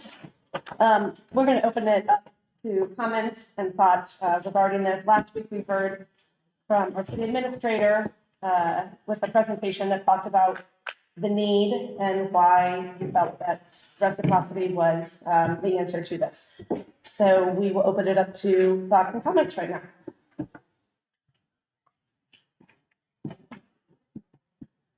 Do you want me to start? Okay. All right, I'll start. So I received a text today or tonight from a person, and he kind of said it perfectly, because he said some places could get away with it, but not North Canton. People pay attention there. And I love that he thought that, because he knew this was happening tonight, and I was not for this last week, and I felt a little bit like an island. And I felt like many of you, like verbatim, that you were in my head and my thoughts, and it took a lot for me to not stand up and kind of clap. So thank you for being here. I was worried that people weren't going to come. I didn't know how to reach everybody because I didn't know if people watch their repository or do they listen to the radio. And so thank you. North Canton got it right, and I so appreciate that. In all my 10 years or 11 years I've been here, I've never received more phone calls or texts or conversations regarding any topic. And that's a lot because we had a lot of people here one night on cat night. And so you guys beat cat night. So I appreciate that we're more concerned about our taxes than the roaming cats in this area. Remember that? That was cat night. People cared about our cats in our city. So for you to show that this mattered and that you were paying attention means everything. And I think one of the things that really struck me, I took notes from everybody that spoke, but I heard Mrs. Redinger, who was here earlier, Farah, she had texted a number of us this week, and when she talks about that household and how it affects them, and not only herself, but her kids and her husband, it reminded me it's not just one person, it's not just those of us that work in Canton and feel like we're already paying our share. It's a lot of times it's those people that are the single moms or are living on means. And thank you for speaking and saying that and getting emotional. I think you made us all emotional up here. And that's what we're supposed to do. And you said you trust us. And I get emotional thinking about that too, because that's our responsibility. I think we're supposed to make the lives of our citizens better. And we try to do the best we can, and sometimes we don't get it right. We know that. But I don't want this to be, thank you for your comments and your fire engine and working as a firefighter in Canton and saying, was this your last resort? And this was an easy choice, in my opinion. I think taking off reciprocity, we don't have to ask you to vote. It's done. It increases with our income. We don't ever have to come back to you. And I've heard those comments, and I don't like them. I like what you said about the levies. They're time sensitive. They give people a protection. You know how much you're going to pay. And I think we can do better. And I hope that people heard you tonight and that we're at least going to pause, that we're going to take a step back. I reached out to other council members this week. I reached out to our city auditor. I responded to you as citizens. And I just hope that we can just take a pause for a second. I know we have financial issues. I know that. But I think there's some other ways. I have a sheet here that talks about raising it to 2%. If we only raise it to 1.75, we fill the gap with $1,527,000 extra. And that's keeping our credit and reduction. So there are other ways. Glenn, I think you spoke perfectly about some different options. And so just thank you for giving us other options. Thank you for the task force idea and different collaborations. And Andy, you talked about like not impairing and looking to inspire and to rally support. I don't like it when people say I'm leaving in 2 years and you tricked us, you voted, you announced it the day after levy passed. I don't want to be in competition with the schools. I want to move collectively together. And that makes me so sad that you would think that we would do that. But I don't blame you. It looked like it. It looked like it. I know. And the budget doesn't normally come until this point. But like you said, really, this just happened. We didn't know this. We haven't had shortfalls, and I take blame too. So thank you. Just thank you, and hope we can pause or look at some different.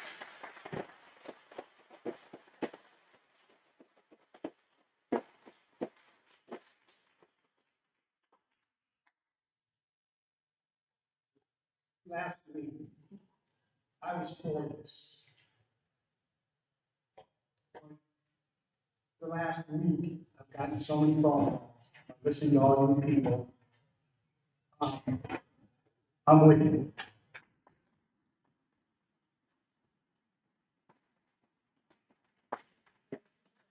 Can we slow down? We're gonna have to slow down. I heard a few ideas, but we need all of your ideas. So please call me with some ideas. Please call anyone up. No problem. Thank you.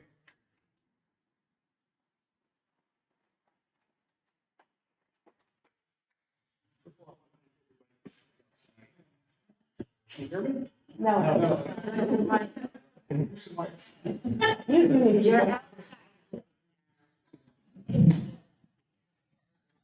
Thank you. How's this? I want to thank everybody. This has really been a great town hall meeting. What I'd like to do, if I can, is some of the council members know, I'm the guy who climbs into the Wayback Machine. And that's one of the advantages of being an old guy with very thin hair. How did we get, I heard one of the questions, how did we get where we are today?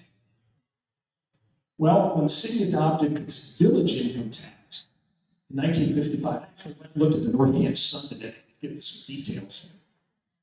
And that was the magic 1% that the council could impose. We had a town of probably about 5,500, 5,600 people.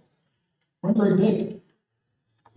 And the residents who lived in this town worked in the town. Schultz ran the shoe repair, Fryer ran the hardware store, Hoover and Tiff practiced medicine, Andy Botchman lived over on Pill Hill, Greenhill ran the Sunoco station on North Main. They all lived here and just paid the tax. We had something else going for us, and that was we had the Hoover Company, goose that laid the golden egg. We had the wages, we had the taxes on all the employees who were there, somewhere between 3,000 and 4,000 employees, plus corporate taxes. Pretty amazing. When I was on council in the 80s, our challenge was to use that cash flow wisely. And we began a program of guttering streets without assessment. Completely rebuild streets. So if you lived over at Maple Crest, for example, job got taken care of. It really improved the quality of life of the residents on that street. But as we were building that community up from its village that had existed 30 years before, when I went on council, just before I went on council, Denny Grady, who ran for mayor and beat Charlie Strauss, ran on paving the streets. They were all many of them were chip and seal. He wanted permanent paving. When I was on council, we went to permanent improvements without assessment. So we used the money, tried to put it into the system. But in the mid-60s, something happened in this community. And many of you all speak to it. We became a bedroom community. People didn't work here. They lived some other place. And they were able to take advantage of the tax credit. Now, we had so much cash flowing through the door, you didn't miss it. I hate to say it, quote me as a government official, we didn't miss that money because there was so much of it. And the challenge again was to use it wisely. And those funds were expended through the 1970s. And then something else happened. In 71, the state adopted an income tax. And as a condition of passing the income tax, there was a local government fund created where that money, some of that money on a proportion kicked back to various municipalities and other local governments. Well, unfortunately, in the 2000s, that local government fund went away. There's 18% of it left today. 82% of it's gone. And the state, in its infinite wisdom, this is what concerns me now, the mold, they eliminated the estate tax. Communities, Jackson Township, for example, built a safety building with one estate tax from Louise Timken. Imagine that. So, the state has ratcheted down. Hoover left in 07, 08.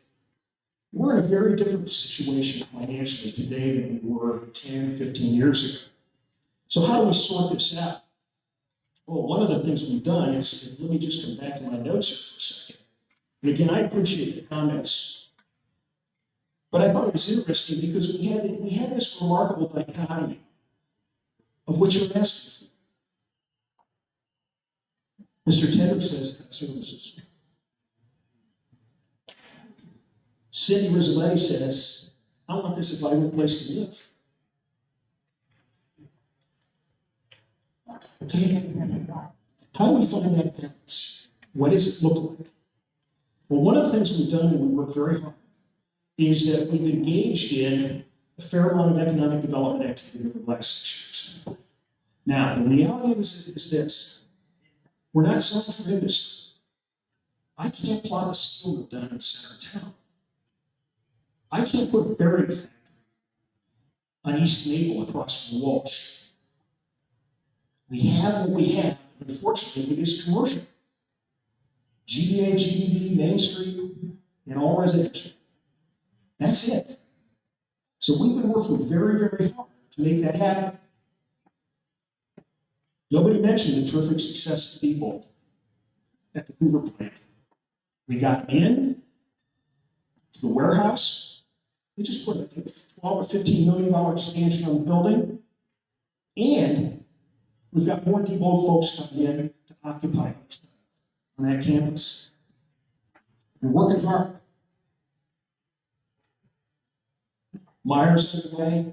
We'll have some success up there in terms of jobs. But as somebody said, I get it. It's retail. It's commercial. I wish it was manufacturing. I wish it was an office building. But all you have to do is walk over to Jackson Township and look at the former GE credit building and the 1,000-car parking lot. It's empty. That's a fool's errand in this economy. I drove up Main Street today, and there must have been half a dozen signs for office space in those buildings. That tells us something. I'll come back to that in a minute. Somebody said, hey, what about Hoover? Okay, West Hampton. It's a dirty building. US EPA. If it can't be office, what's it going to be? We don't own it. We're working with it. But I don't think you as taxpayers want to own it. And I sure as heck don't think you want to become low-income housing. Any hands for that? So we're stuck. We're working on it, but we're trying to make things happen, but we don't own it. And we're a prisoner of the circumstances. Now, in terms of solutions, let me just make sure everyone's sitting right here. That Diebold talked about this transition. Okay. So what is it we like about this place? What is it we like about living in North Canton?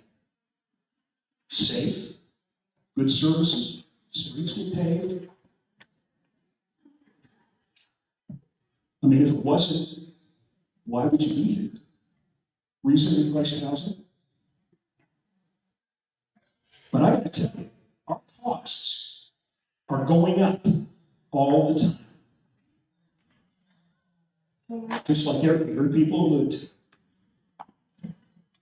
Chlorine at the water treatment plant, road salt, our police department.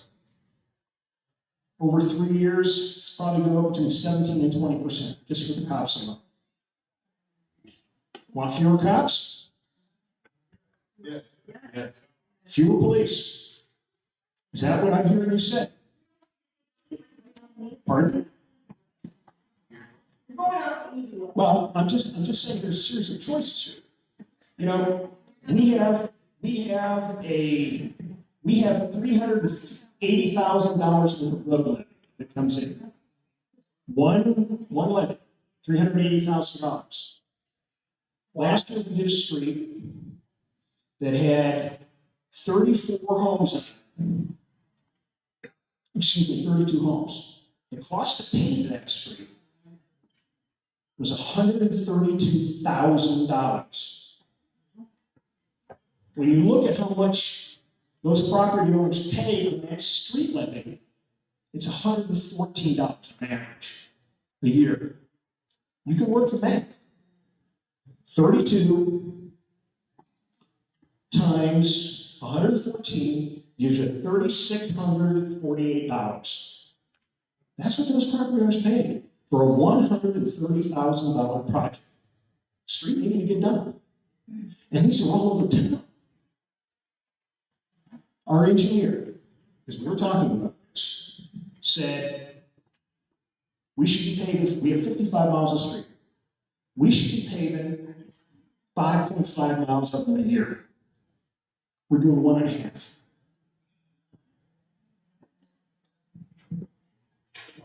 If Orr was walking around, he could walk, he'd tell you that Heatherwood, Lipton, Castlewood, just name 2 streets in his ward, probably won't make it through the winter. They're going to need to get done at some point. And that's just 3 streets.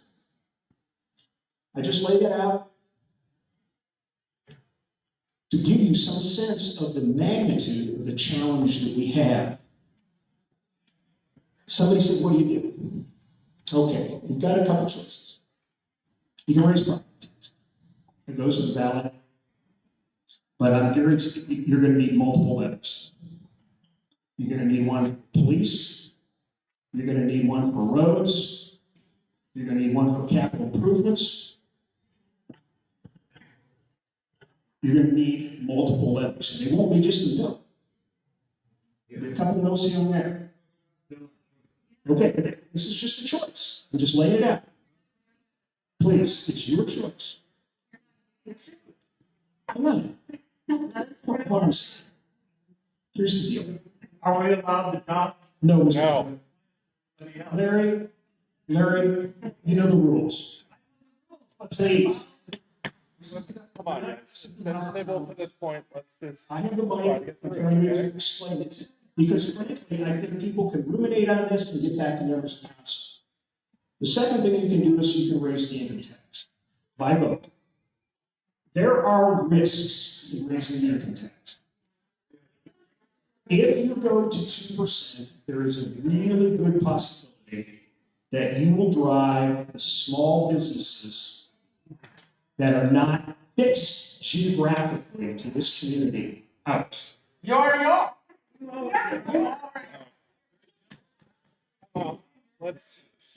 We can't have this. Let's be civil. Let's be back. Yes, we're going to have to clear it. We're going to keep it up. I'm just trying to lay this out. Be civil, please. Okay? So the other is. Yeah, let's hold on. We're going to take a 5-minute recess. 5-minute recess. Let's get composed. Okay. 5 minutes.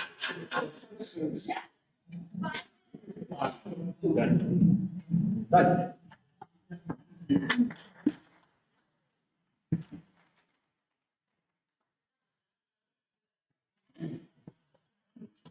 So, I'm glad that everybody listens. As we listen to you speak. Allow us. I did. We can't have talking back. Wait, stop. Guys, listen to me. We're taking a 5-minute recess. Everybody, active composures and then return. Speaking.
reconvene after our break here. All right, I'm gonna make a motion to table ordinance 91-2020. All in favor? Aye. Opposed? Okay, motion tabled.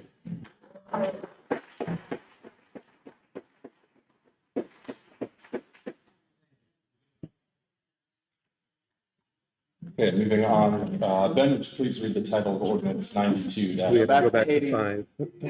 Go back to 80. Oh, we're going back to the 80. Sorry. We do this. I had my eyes dilated this morning. So we're. Ben, would you please read the title of ordinance 80-2023? An ordinance authorizing the mayor of the city of North Canton to enter into a shared development agreement with the Jackson Township trustees. Okay, sure.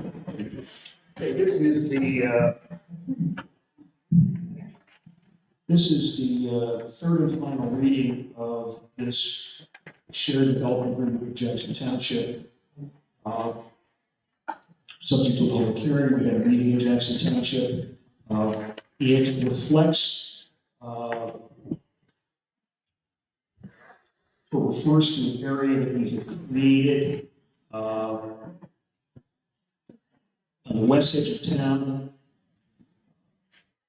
which is part of our long-term economic development and land banking. I do wish to correct one or add some additional color, facts to the statement was made that we were simply giving away the real estate taxes. The fact of the matter is the agreement requires that Jackson Township, at its cost, provide fire, emergency, medical service, police, street, road maintenance, repair, stormwater drainage, parks and recreation. So there is a slot here. It's in terms of services for the town. And as we indicated at previous meetings, we believe that cooperating with Jackson Township in the past we have not, and it has frustrated our efforts to grow our. We believe that this step will produce faster, better economic development projects of scope. And these, by scope, we mean job count and capital investment. Mr. President. To that point, to Darrell's point, this is one of the working together to generate jobs, generate income tax is an idea that we put together with Jackson Township. Negotiations, we have a lot of time with it. There's things that we're doing on this side to help with those tax dollars. Absolutely. I think it should also be noted that I have an agreement with Jackson. We are avoiding a potential. Jamie, can you use the microphone? I will use. Can you hear me now? Okay. I think it should also be noted that by having this agreement with Jackson Township, we also avoid a potentially protracted legal fight over the annexation, so money saving there as well. So, all for this agreement, and I think it can be a model for our other potential Lake Township or other township in the border. So that's it.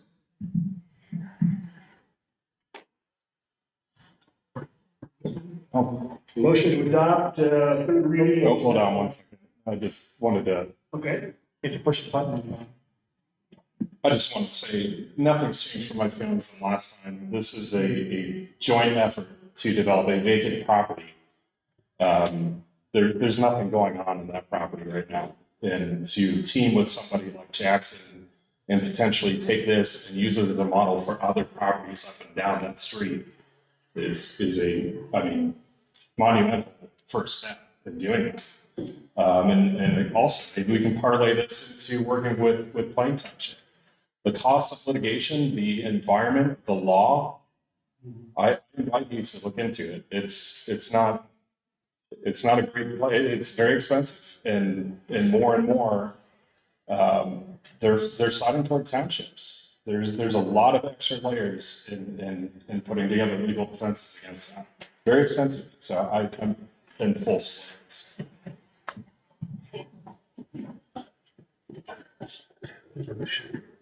Ready to go? Yep. Go for it. Motion on reading orders 80-23.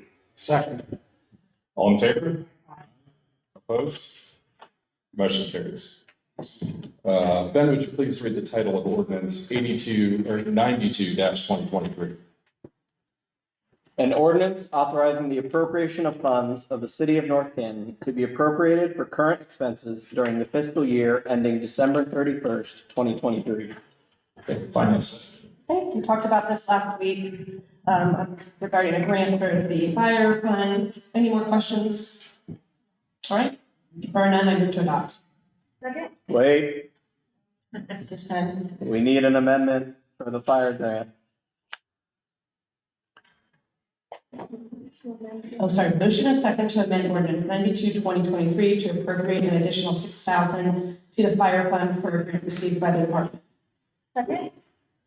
All in favor? Aye. Opposed? Motion carries. Motion. Yeah, and can I have a motion and a second to adopt the first reading of ordinance 92-2023 as amended? So moved. Second. All in favor? Aye. Opposed? And can I have a motion and a second to suspend council rules requiring three readings? So moved. Second? All in favor? Aye. Opposed? Motion carries. And finally, can I have a motion and a second to adopt ordinance 92-2023 under suspension of the rules? So moved. Second. All in favor? Aye. Opposed? Motion carries. All right, Ben, would you please read the title of ordinance 93-2023? An ordinance authorizing the mayor of the city of North Canton to enter into an agreement with the North Canton Community Improvement Corporation for the conveyance of real property known as parts of Outlot 274 and Outlot 273 in the city of North Canton, Stark County parcel number 920-8445 from the city to the North Canton Community Improvement Corporation. Finance. Okay, we're just moving property around to the CIC. Patrick, is there anything you want to say about this? No. Okay, I move to adopt. Full second. All in favor? Aye. Opposed? Motion carries. Ben, would you please read the title of ordinance 94-2023? An ordinance amending chapter 192 income tax of the codified ordinances of the city of North Canton in order to ensure compliance with changes in state law. Finance again. Okay, last week we talked about this, and our finance director told us of some of the changes in the 1,000-page report. And any other changes that we need to be aware of? We're good? Okay, then I move to adopt. All in favor? Aye. Opposed? Motion carries. Ben, would you please read the title of ordinance 95-2023? An ordinance authorizing the Director of Finance of the City of North Canton to make final appropriation amendments for current expenses and related one-time advances and/or permanent transfers of monies made to various funds needed during the fiscal year ending December 31st, 2023, and within the available resources in order to balance and close the fiscal year. Finance, Stephanie again. Okay, this is where we make our final appropriations for our 2021 year in order to balance and close the fiscal year. Any more comments or thoughts? Nothing new? Okay, I'll move to adopt. All in favor? Oh, sorry. Sorry. All in favor? Aye. Opposed? Motion carries. Ben, would you please read the title of 96-2023? An ordinance authorizing the mayor to execute an extension agreement in the collective bargaining process by and between the City of North Canton and Fraternal Order of Police, Ohio Labor Council Incorporated, Police Lieutenants and Sergeants, the Ohio Patrolmen's Benevolent Association Patrolmen, and/or the Ohio Patrolmen's Benevolent Association Full-Time Dispatchers / Lead Dispatcher, if negotiations continue past December 31st, 2023, and result in a mediation conducted by the Ohio State Employment Relations Board, SER.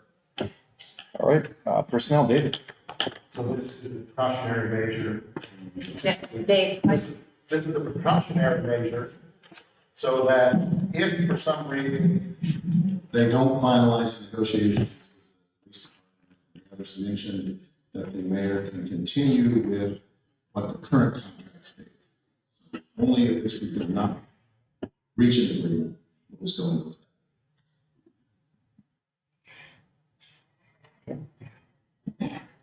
Questions?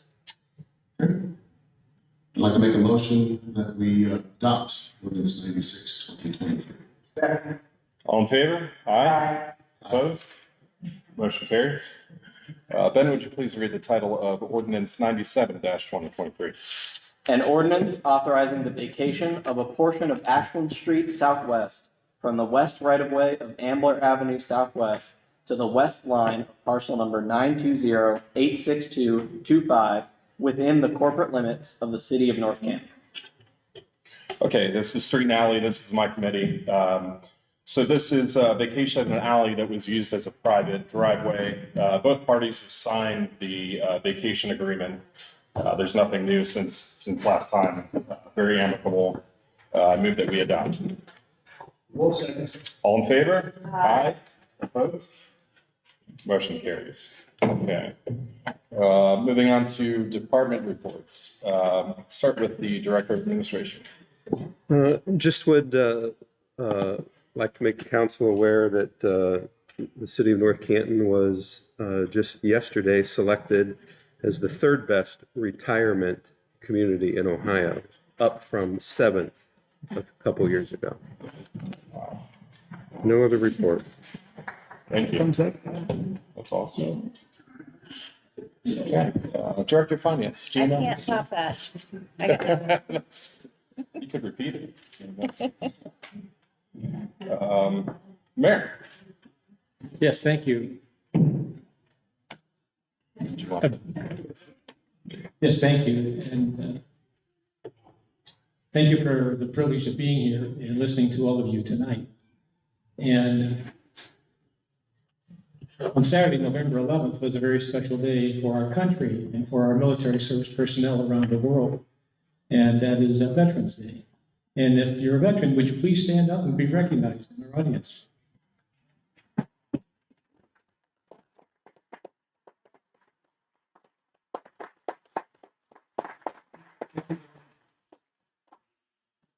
Thank you very much.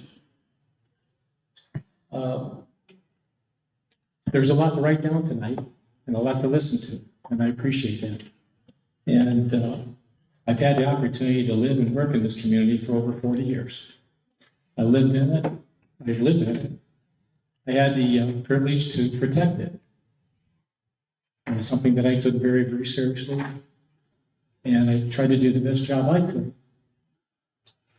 And now, being a part-time mayor has been a little bit of a challenge, but I've always given it my full-time commitment. And I understand that this is an emotional issue, and it's something that is going to be very impactful for all of us. And I have taken that, as you have shared with me, I have internalized it, and I understand that. I almost forgot what I was going to say. Couldn't be mad. We heard some good options tonight, which is, I appreciate that. Things that we need to think about more and look at. When I decided to go and run for mayor back in 2019, I felt there were some things that we needed to improve on. And we've been able to accomplish quite a few things in trying to purchase land, bring in new business, and improve our income tax, protect our city, keep it safe. I've always been one very pro-education. Like many of you, I've always voted for a levy. That's what I learned from my parents. Is for a strong community lives on a strong educational system.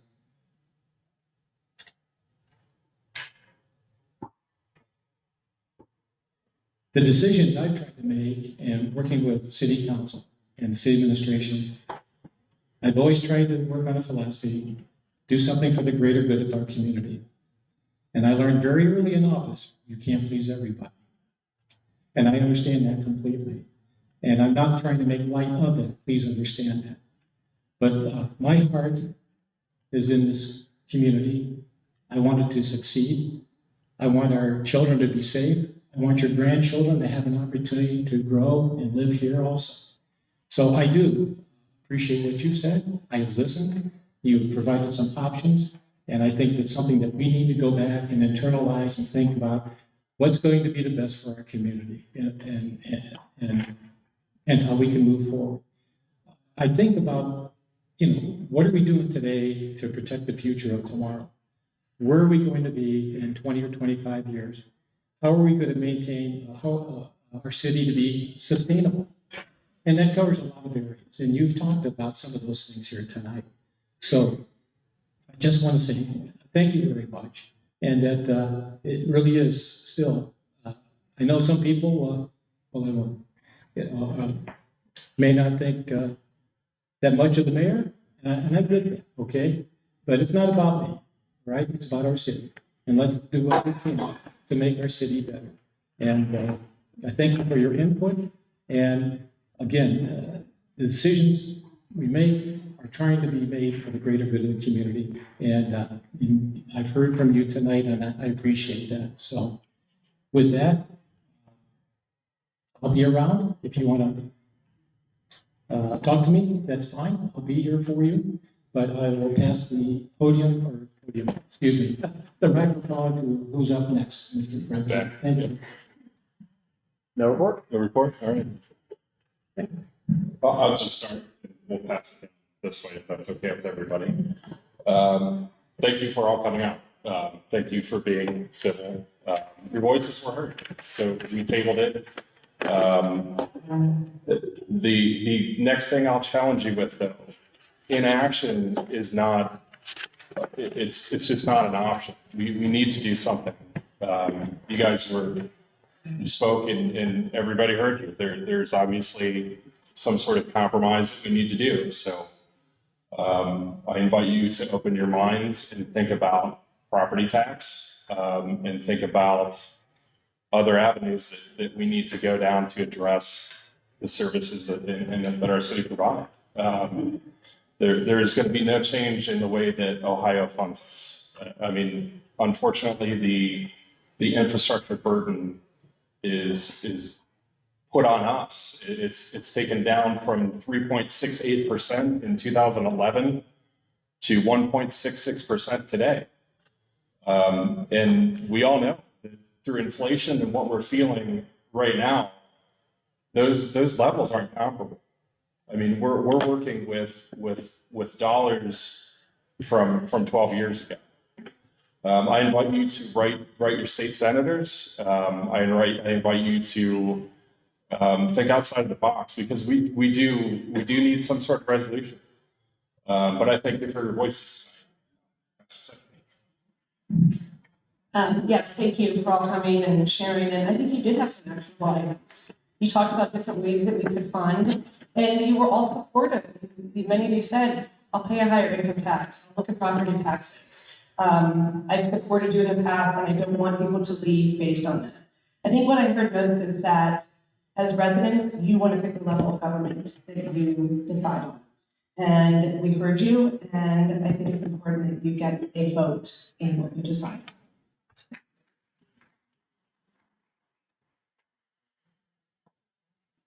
Thank you all for your thoughtful comments tonight. I really appreciate everyone coming out.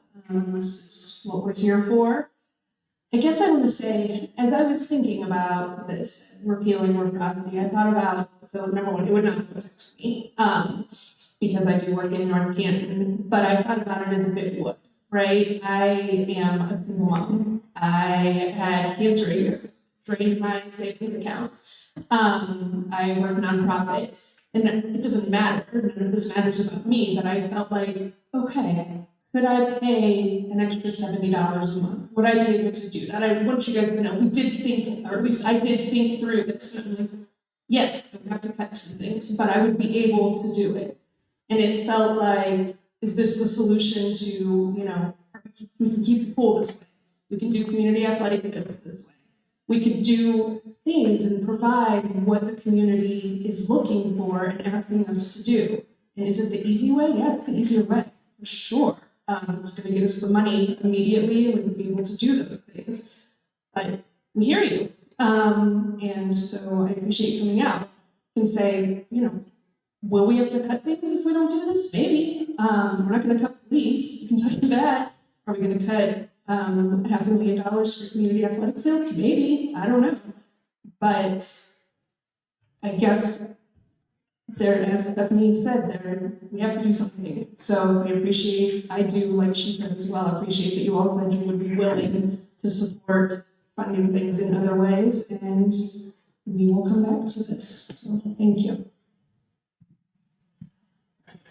I want to thank each and every one of you who spoke this evening, especially the ones who are still here and sticking it out to the bitter end at 9:24 p.m. So thank you. We heard you. My heart goes out to, and I think she left to go put her kids to bed, as she said, the single mother. I hear what you're saying. I understand, and I'm listening to what you guys have to say.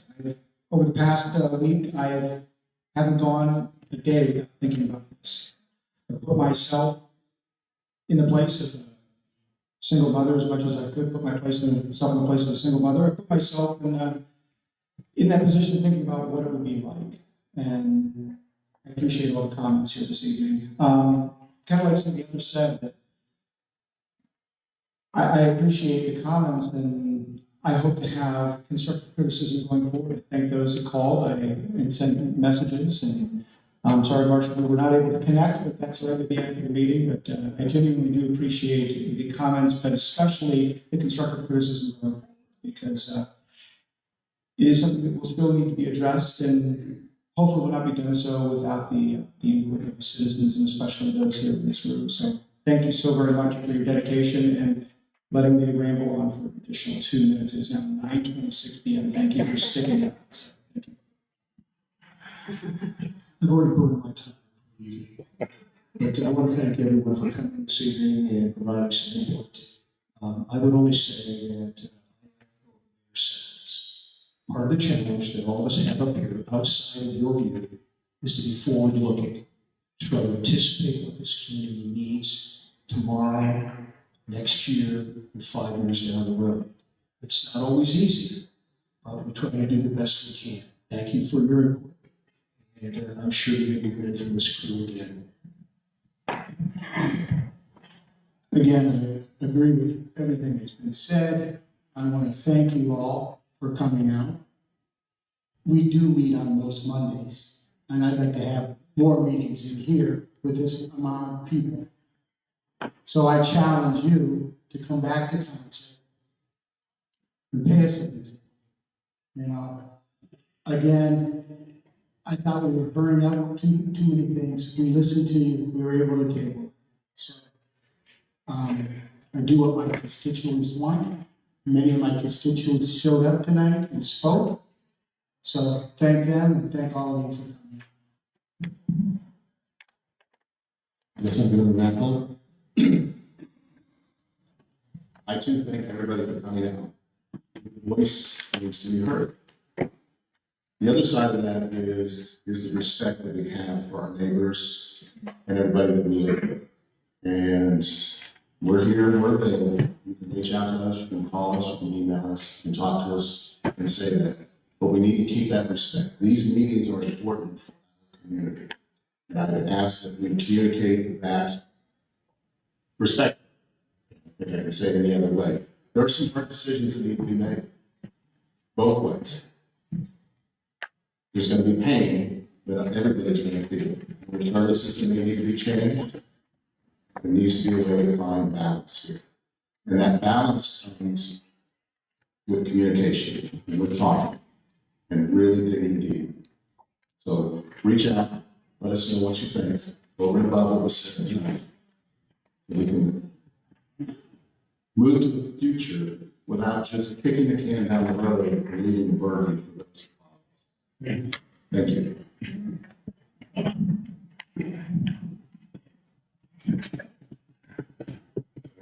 That's everyone.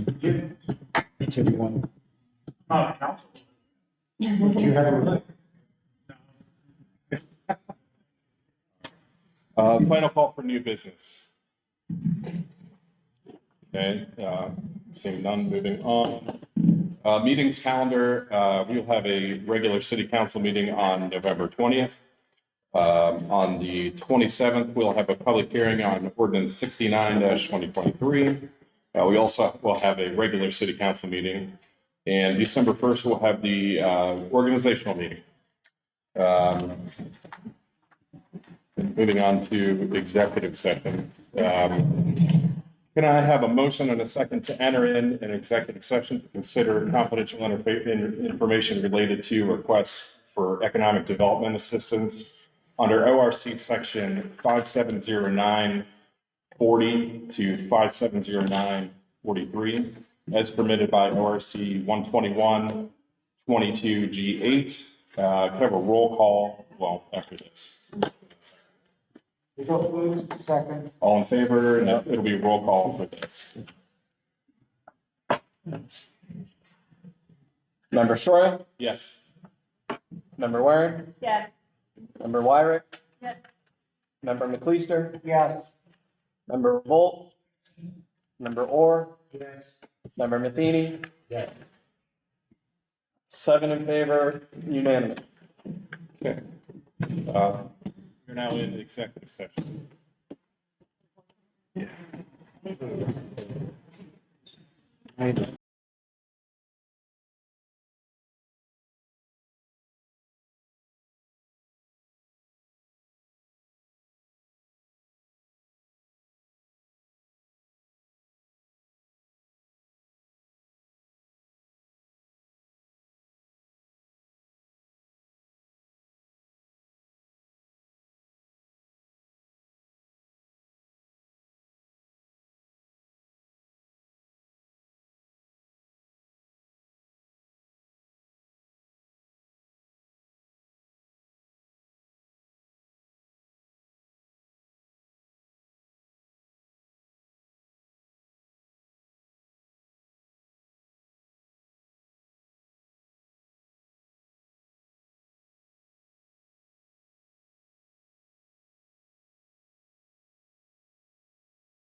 Think a motion, can I have a motion and a second to adjourn executive. Wait. Okay, go. All right, ready? All right, can I have a motion and a second to adjourn from executive session? The record should show that no official action was taken. Good to go. So moved. All in favor? Aye. Yeah, let the record reflect no action was taken. Can I have a motion to adjourn? So moved. Second. All in favor? Aye. Thank you. Opposed? This is a record. Let's not try to do 10, 20.